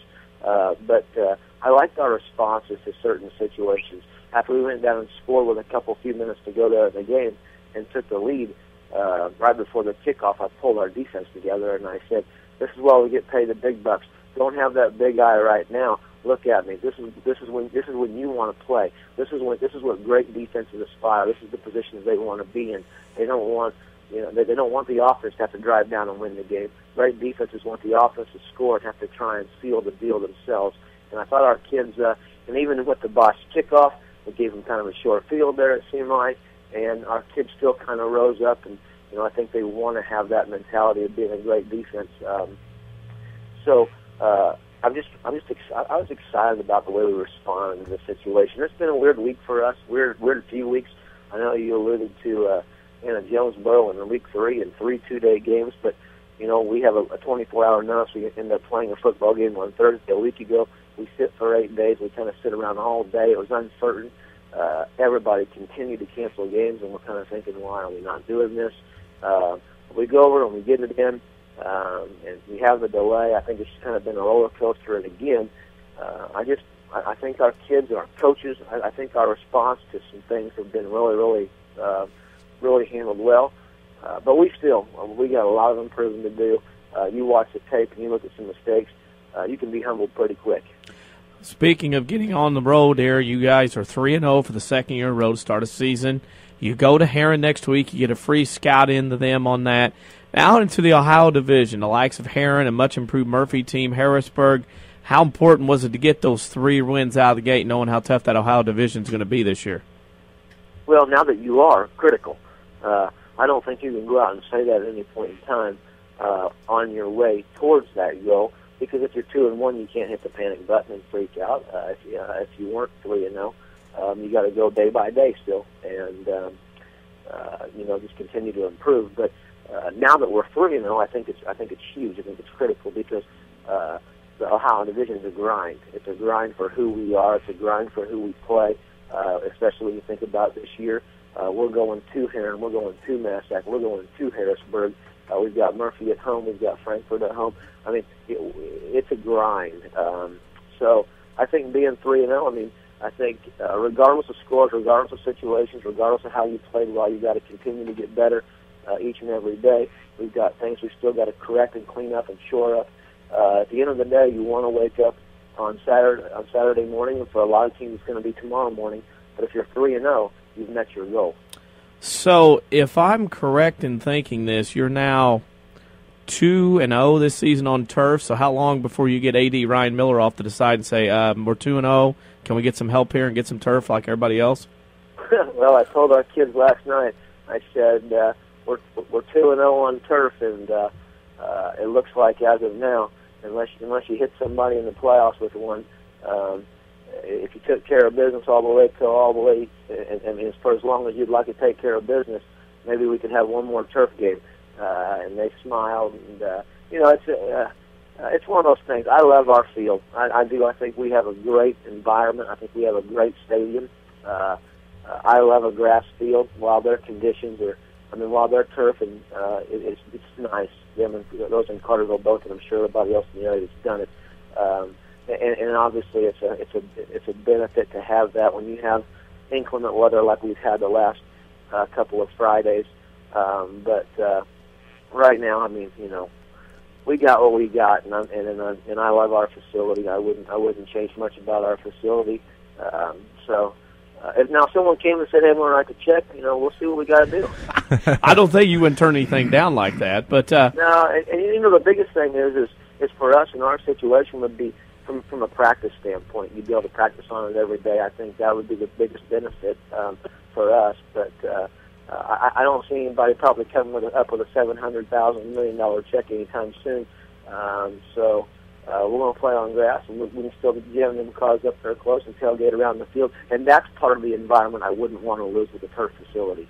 Speaking of this, the environment, when we come on here, we always have one last question for you, our WMIX social media question of the week. Today, with it being ACT test day for a lot of high school students, we ask you, what was the toughest test you took when you were in school? Oh, boy.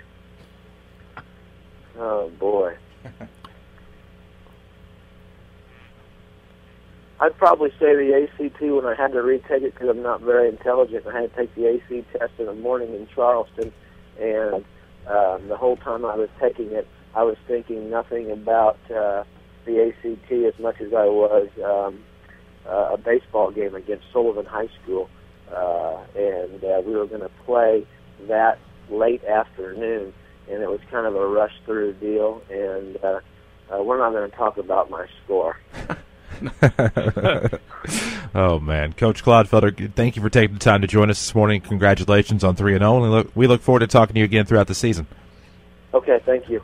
That's Jeremy Clodfelder, head coach of the Benton Rangers. 3-0 on the year. They got a 2016 win over Pinckneyville last night. Let's see, Eric Witges still to come here on the Saturday Sports Show. We'll talk to Spartan Scramble, which is tomorrow at Green Hills Golf Club in Mount Vernon. This is the Saturday Sports Show presented by Crossroads Community Hospital. It's more than a hospital. It's what healthcare should be. Back in a moment.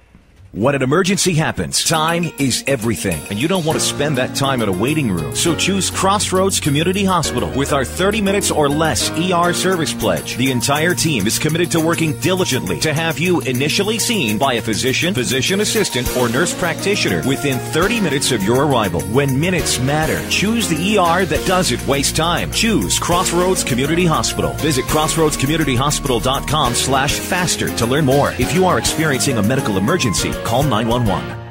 Whether it's 3G Wi-Fi, in-dash navigation, a power sliding rear window, or one of over a dozen other cool available features, the 2012 Dodge Ram 1500 is full of innovations that you may have lived without, but will soon wonder why. Hi, Roy Schmidt Dodge dealer at King City Chrysler Center, Mount Vernon. And for those who might not be tech savvy, the Ram 1500 also boasts in-floor storage bins and available 2-tier center console and the available Ram Box cargo management system. Wow, there's something for everyone in the 2012 Dodge Ram, and now you can get $1,500 rebate plus 0% financing for 84 months. Stop by King City Chrysler Center at 1603 Broadway in Mount Vernon and see one of our sales associates about driving away in a new Ram or any new or pre-owned Dodge, Chrysler, Jeep. Plus, see our inventory on KingCityChrysler.com and find us on Facebook. Southern Illinois has a new home for the Dan Patrick Show, Jim Rome, and Fox Sports Radio. The new 1300, The Fan. I like that. Dan Patrick. I don't think it's good for the sport for Tiger to lose. You know when he's back? When he's holding a trophy from a major. Sports talk, fueled by fans. Hey, golf guy, let me give you a piece of advice. Here is one thing you never, ever want to say. I never play this badly. The new 1300 The Fan. Another Withers broadcasting station. Online at 1300thefan.com.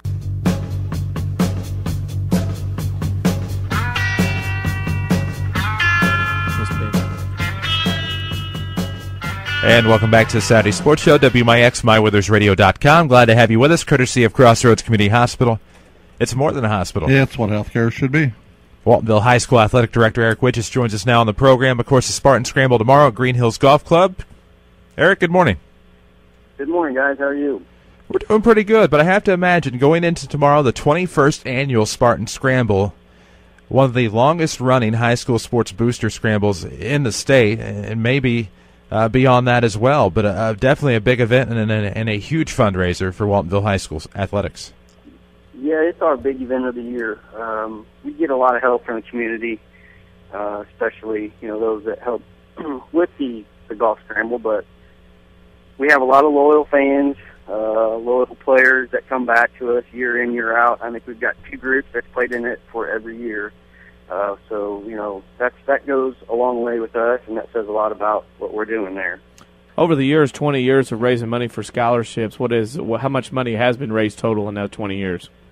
We're over $35,000, so good chunk of change for a small school our size, and it allows kids, especially our student athletes, to go and attain higher education.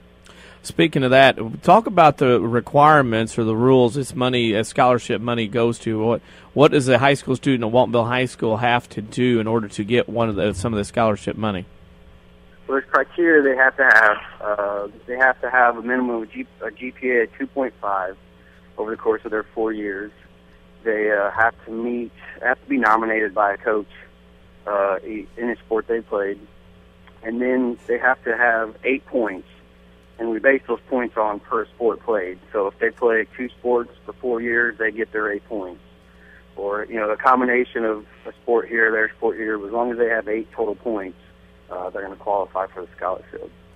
And that, of course, is tomorrow. If somebody was interested in playing, give some of the details as far as the cost and or anything going on tomorrow out at Green Hills. Yeah, what we're looking, it's 5-man teams, $65 per person.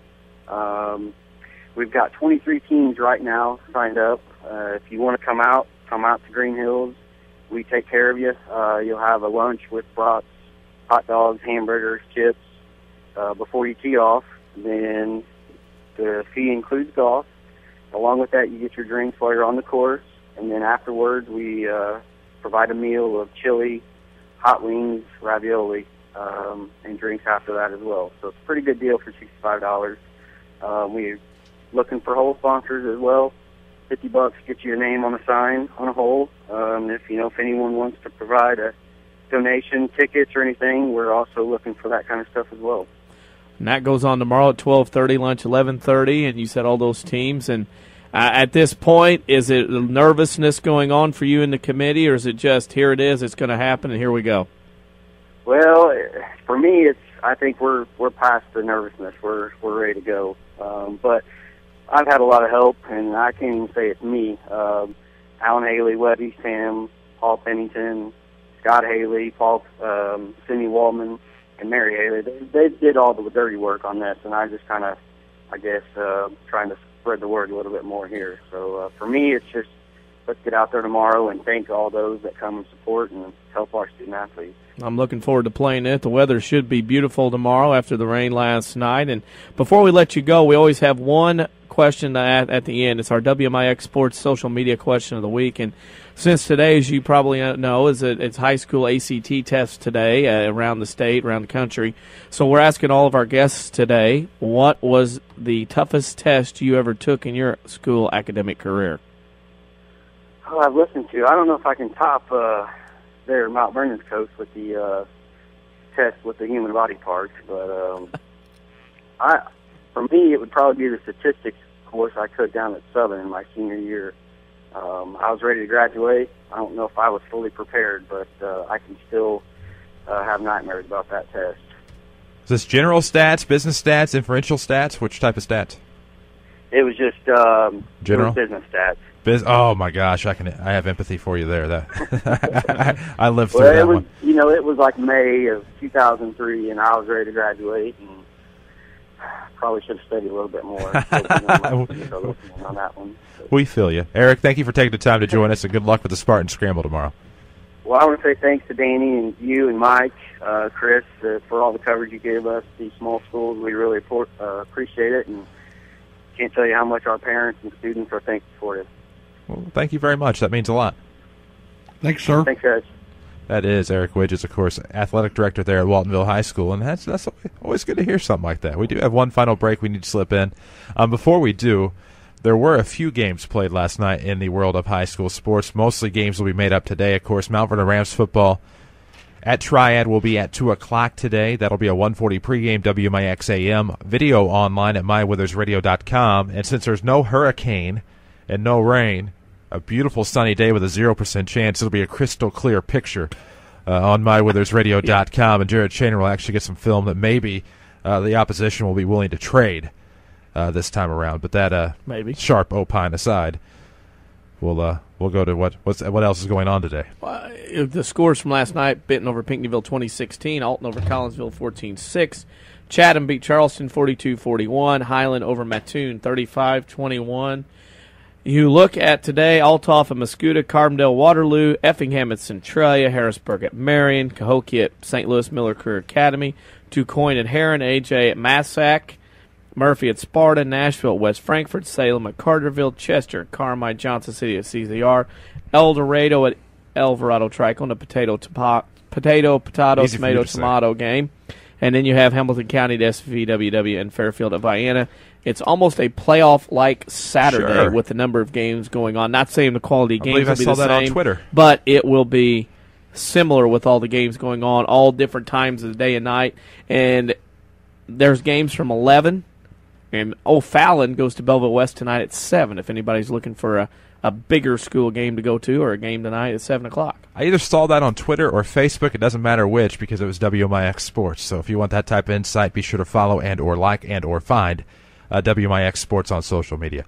We do need to take a quick break. When we come back, we'll give you our answers to the social media question of the week. We'll talk some other sports as well here on the Saturday Sports Show, WMIX, mywithersradio.com. It's presented by Crossroads Community Hospital, more than a hospital. Yeah, it's what healthcare should be. Back in a moment. Have you ever been traveling out of town and realized you needed cash? Using another bank's ATM can cost you a few extra dollars in fees to get the cash you need. Well, not anymore. People's National Bank introduces MoneyPass. MoneyPass allows you to use over 23,000 additional ATMs in the United States without any fees. Stop by People's National Bank. Visit peoplesnationalbank.com or moneypass.com to find out more information. People's National Bank, providing our customers the highest quality products and services since 1909. Member FDIC, Equal Housing Lender.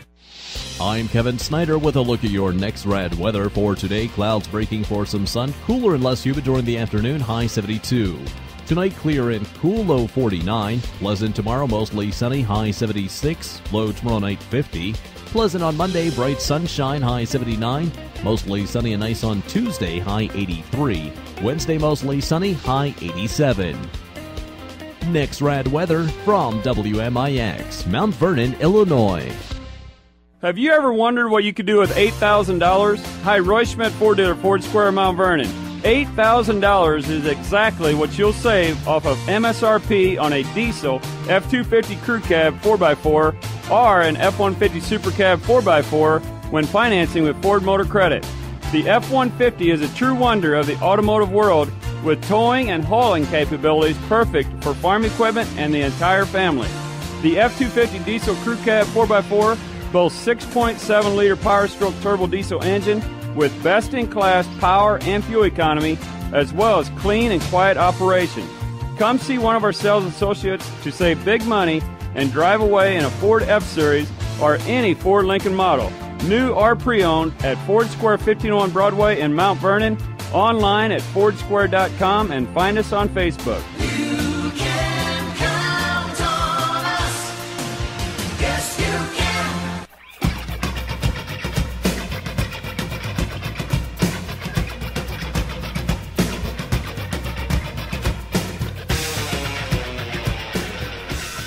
And we welcome you back to the Saturday Sports Show, WMIX, MyWithersRadio.com. It's presented by Crossroads Community Hospital. It's more than a hospital. It's what healthcare should be. Of course, the WMIX social media question of the week. You can find it on Facebook at WMIX Sports or Twitter at WMIX Sports. Today is ACT testing day. I guess it's kind of redundant because I think it's the American College Test or something like that. But it's examination day in terms of the ACT, makeup day for many across America. You can participate in discussion at telling us what was the hardest test that you ever took in school. I know for me it was a final in any type of econ class because I understand supply and demand like no other. But you bring the curves and all that other stuff into it, that's where I get baffled sometimes. But I was finally able to figure it out. But part of the problem I had is that many of my instructors in econ had broken English issues. And me being partially an English ed type guy at the time as well, I did have some issues with bad grammar and things like that, so I misunderstood some questions and got some questions wrong. At least that's my story, and I'm sticking to it. But definitely some econ exams when I was in college were the toughest tests I had ever taken. I don't care all the college tests I've taken to get teacher certified and everything else. The toughest one still for me is the ACT test. I fell asleep we were during told science. back in the day, all the pressure, you got to have this, you got to have this score, you got to do that. I mean, we were told, that was the most miserable test. I've taken so many since then that doesn't even come close. I mean, the ACT test with the pressure going on. All I know, I got a horrible science score, fell asleep during it, got a decent overall score, clept out of some stuff at the college level. I was fine with that. Over all those, that's what I hated. I think the easiest answer is all of them. That's a solid answer. Algebra. Gosh, when you're having the formulas and everything, I mean, I was in a pretty good clique of people in school, and you always was ready for an algebra test at any time, and they were scheduled on Thursdays, and good grief, you'd study the formulas and everything like that, and you think you got it.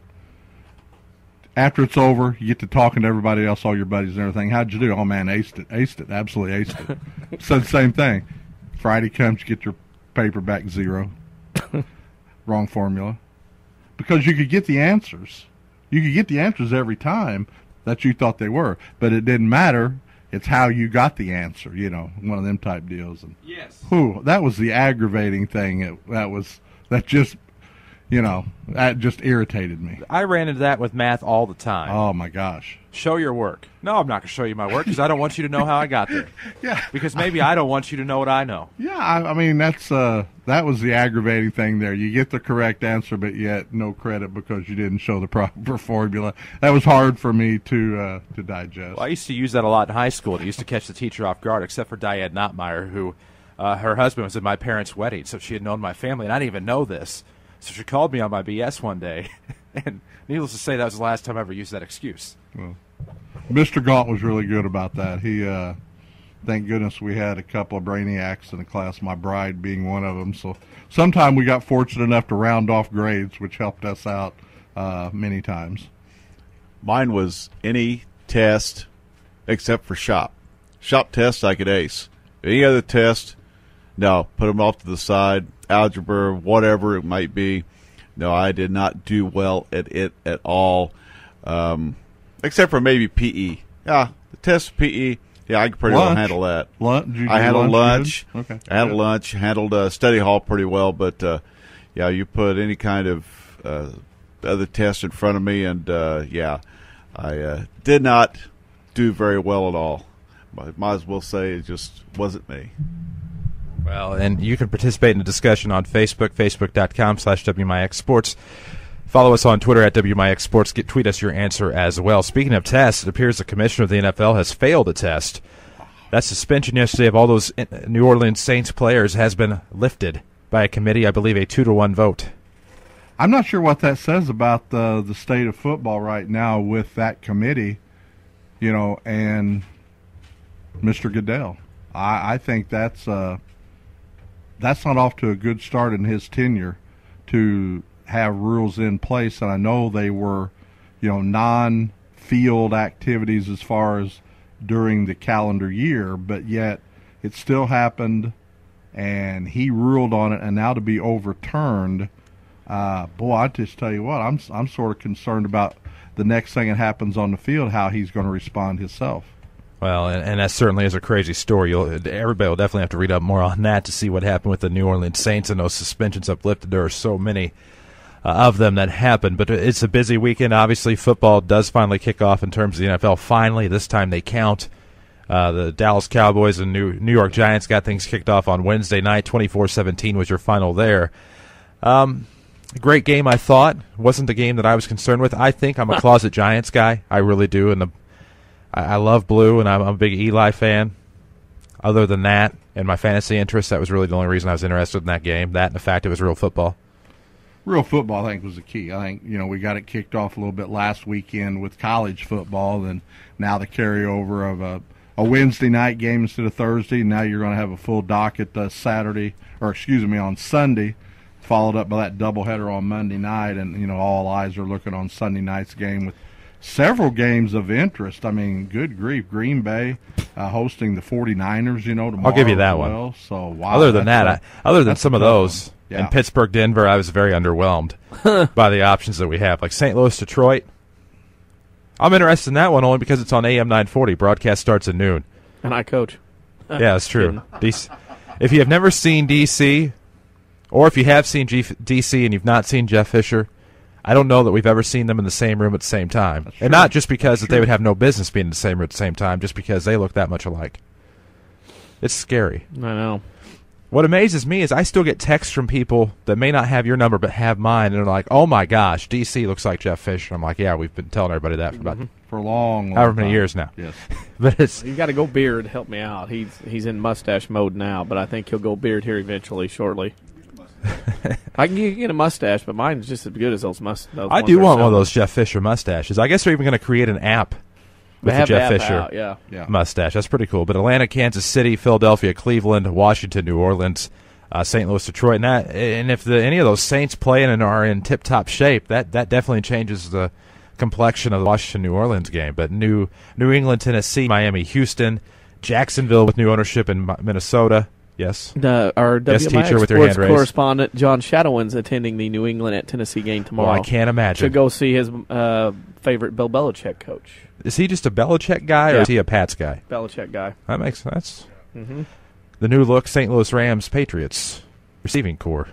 Yeah. Picked up Salas and they picked up Illini Mike. I thought that says a lot about McDaniels and his thoughts towards them. But Indy, Chicago.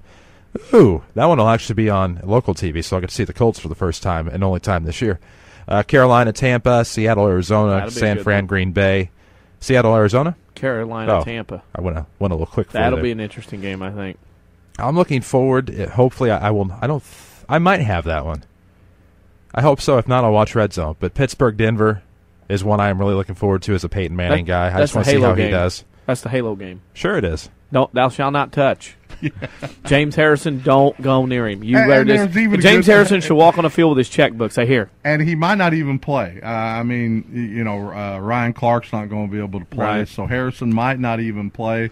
That may be a good game to hold him out of, really. I'm very sincere about that because there's going to be – it's almost going to be like a girls' softball game. There's going to be a circle around. Don't get inside this. Cincinnati at Baltimore should be entertaining for a while to see what, Cincinnati hasn't ran their mouths as much this year so far as they've had in the past, but it is extremely early. But see how they all go against the Baltimore defense. But, I think all eyes are just waiting to see some real football again all day on Sunday, and you cap that off that great game Sunday night. So I'm looking forward to a great weekend coming up. Of course, and Monday night there's a doubleheader, Cincy, Baltimore. I like to see the Ravens. San Diego, Oakland, I could not care less. None. That's nothing to do. I mean, San Diego's done. I'm just not a fan of either team. Heidi going to be on? Heidi will be on, hopefully. The Raiders. Look at the head shaking Look going at on Jeff over Crow there. is This has nothing to do with the fact that Crow's a Raiders fan. I just don't care. Hey. And I mean, it's not about whether I care or not. It's not about me. It's NASCAR night, but boys. Forget football. Is it really? NASCAR, Richmond on Monday? tonight. Richmond tonight, baby. Kyle Busch or Jeff Gordon win spots, or go home. Or well, you don't get to be in the playoffs, but no playoffs. Speaking of playoffs. Talking about playoffs. Go ahead. I guess I earned that. You did. Yeah, you did. However, speaking of the Major League Baseball postseason, are the Yankees faltering? I don't know if you call it faltering with what we've put on the field the last 2 weeks. I mean, we're down to some AAA players and a couple of... That's the same sad story sung by many Major League Baseball teams right now. Yeah, I don't know, though. When you get in that... Take off those pinstripes for a second. How long can you get by, though, with that? And then when you do fall into a slump, then it's going to... But the thing that I'm so positive about, really, I mean, we come back with a big win last night, but... you were playing the next 20 games in division. So I would be a little bit more worried if, say, half the games were out of division. But now you control your own destiny. And Teixeira should be back next week. Granderson still having some lower back and hamstring issues, not swinging it well. So Pettit hopefully back in a couple of weeks. Nova, I think he pitches next week to get him back. So hopefully the pieces fall together here. They're in the wild card, but this year I don't want any part of a wild card. I absolutely do not want that. And another positive thing, the Yankees go to Boston the first part of the week, and then Baltimore turns around and they'll host Tampa Bay. So somebody will have to lose in that 3-game series there as well. Well, let me throw this out there. We're in the final month of the season. It really is a stretch run at this point, but you have the Yankees only a game in front of the Orioles. You have the White Sox only a game in front of the Tigers in the Central. Texas really the only comfortable lead, if you want to call it that, 4.5 over Oakland in the West. Who do we want to see win these divisions? I wouldn't mind seeing the Orioles in the postseason. I don't know that I want them to be a division champ. I'm indifferent between the White Sox and Tigers. I think I'd prefer the Tigers being a Nolan Ryan guy and not caring much for Robin Ventura, though he is one of the best college hitters ever. I want the Tigers because of Verlander and Scherzer. I mean, I can watch those two throw every day. I just like to watch Miguel Cabrera hit. I mean, he's a couple of home runs from the Triple Crown right now. So, I mean, you got to really look at that. And, if something happens and the Yankees falter, there would be no doubt in my mind I would be the biggest Baltimore, fan out there. Buck Showalter's done a great job, and he's got to believing this young team now can win. And it's going to be very, very interesting. Texas is really starting to crush the ball again, though. That's the scary part of it. If they get any pitching, they're going to be tough down the stretch. Well, and you look at the wild card in the American League, Oakland, Baltimore at the top right now. You have the Rays and Angels a game and 2 games back, respectively. Obviously, that one is not decided yet, or those two, I should say, are not decided yet. But well, nobody wants to play Tampa Bay. That's the team that nobody wants to play with. Not in a one-game situation. Not at all with that pitching they have right now. They can scratch out a few runs, but, boy, that pitching can shut you down every game. And that's the team that everybody's wanting to stay away from. Is it the MLB network that would carry the wild card games? I believe so. Well, I'm almost certain they would. I guarantee you Fox and TBS are saying, if it's Oakland, Baltimore, we don't want any part of it. Might not have a choice. I know, but the choices don't take care of themselves. But again, we talked this about 2 or 3 weeks ago. Some managerial rumblings again, real strong this week. So a lot of activity going to take place, not only when the playoffs start, but in the last regular season games as well for some teams. Well, and I'll go conspiracy theory in just a moment. We'll talk National League real quick. Nationals have a comfortable lead, 6.5, 6.5 if you're keeping score at home. Cincy has a nice lead over the Cardinals, 8.5. The Giants have a 5.5 game lead over the Dodgers, who with that blockbuster tried to improve themselves, but just haven't seen the fruit of that labor yet. Yeah, Beckett lost last night. Lincecum beat him. So yikes! It was a close game, 5-2. Got to see last couple 2-3 innings of it, but the Dodgers, I don't know what's going on. Can't hit, can't score. I just struggle to get runs with that offense. Is unbelievable to me. Braves and Cards atop the wild card, although the Cards, I believe, are about 4.5 back of the Braves in terms of the top wild card spot. But you have the Pirates and Dodgers, again, both a game and a half back in the wild card. Who do we want to see win the National League? I'm content with Washington in the East. It's somebody different. I am also not content with the Reds. I don't like the Reds. I never have. It has nothing to do with the battle in 2010. I have just never been a Reds guy. I don't like the Reds. I'd rather see the Pirates. I'd rather see somebody fresh. It's been 20 years since we've seen the Pirates in the postseason. That's their fault, not ours. And I would love to see the Dodgers in the West because, again, I like the color blue. I think it's set for the Dodgers. They've just got to string a few together. Pittsburgh, I love their effort. They faltered last year. Now this year they've stretched it another month, 4 weeks, let's say. Probably going to be too little too late. But, yeah, I think the Dodgers, they've got to have one run left in them. And all you've got to do now is string together maybe 4 games, maybe 5. Win a game, lose a game or 2, then maybe string 2 or 3 more together. You've only got roughly 22, 23 games left. You've got to find a run in there somewhere, and there's too much talent. They got to put their differences aside and that bickering away right now and play baseball for a couple of weeks. Well, and this is where I throw the conspiracy theory out there. Earlier in the offseason, say about December, January, whenever it happened, Bobby Valentine going to Boston, seeing what we've seen and knowing what we know now, was that just a move to give them an excuse to dump everybody? Or were they really that naive and dumb going into the hiring in the first place, in my opinion? I don't know. I think you get into the egos now when you have new ownership, new general managers coming in, and you're looking at what some GM had brought in and got a lot of publicity and a lot of positive ink and stuff like that, and now that guy's gone, and he's going to build another franchise in the National League.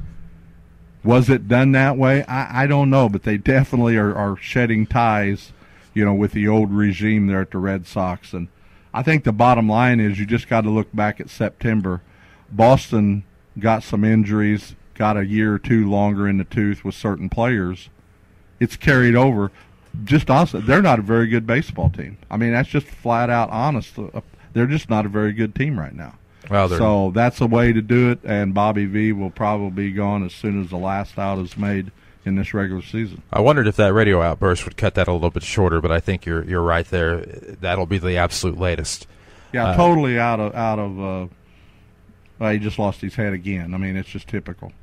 He created the rap, though. I don't know if anybody knew that or not. He is famous for inventing the rap. Oh, yeah. Mm-hmm. Famed a culinary expert is Bobby Valentine, and great Japanese baseball manager. I will say that. And if you want a good disguise, Bobby V's your man. But that said, this has been the Saturday Sports Show today. Don't forget Mount Vernon Rams football, 2 o'clock today, 1:40 your pregame, WMIX AM. St. Louis Rams tomorrow noon will be your broadcast start time as they travel to Detroit to take on the Lions. Don't forget Cardinal baseball on the FM today as well. WMIX Mount Vernon, NBC News now.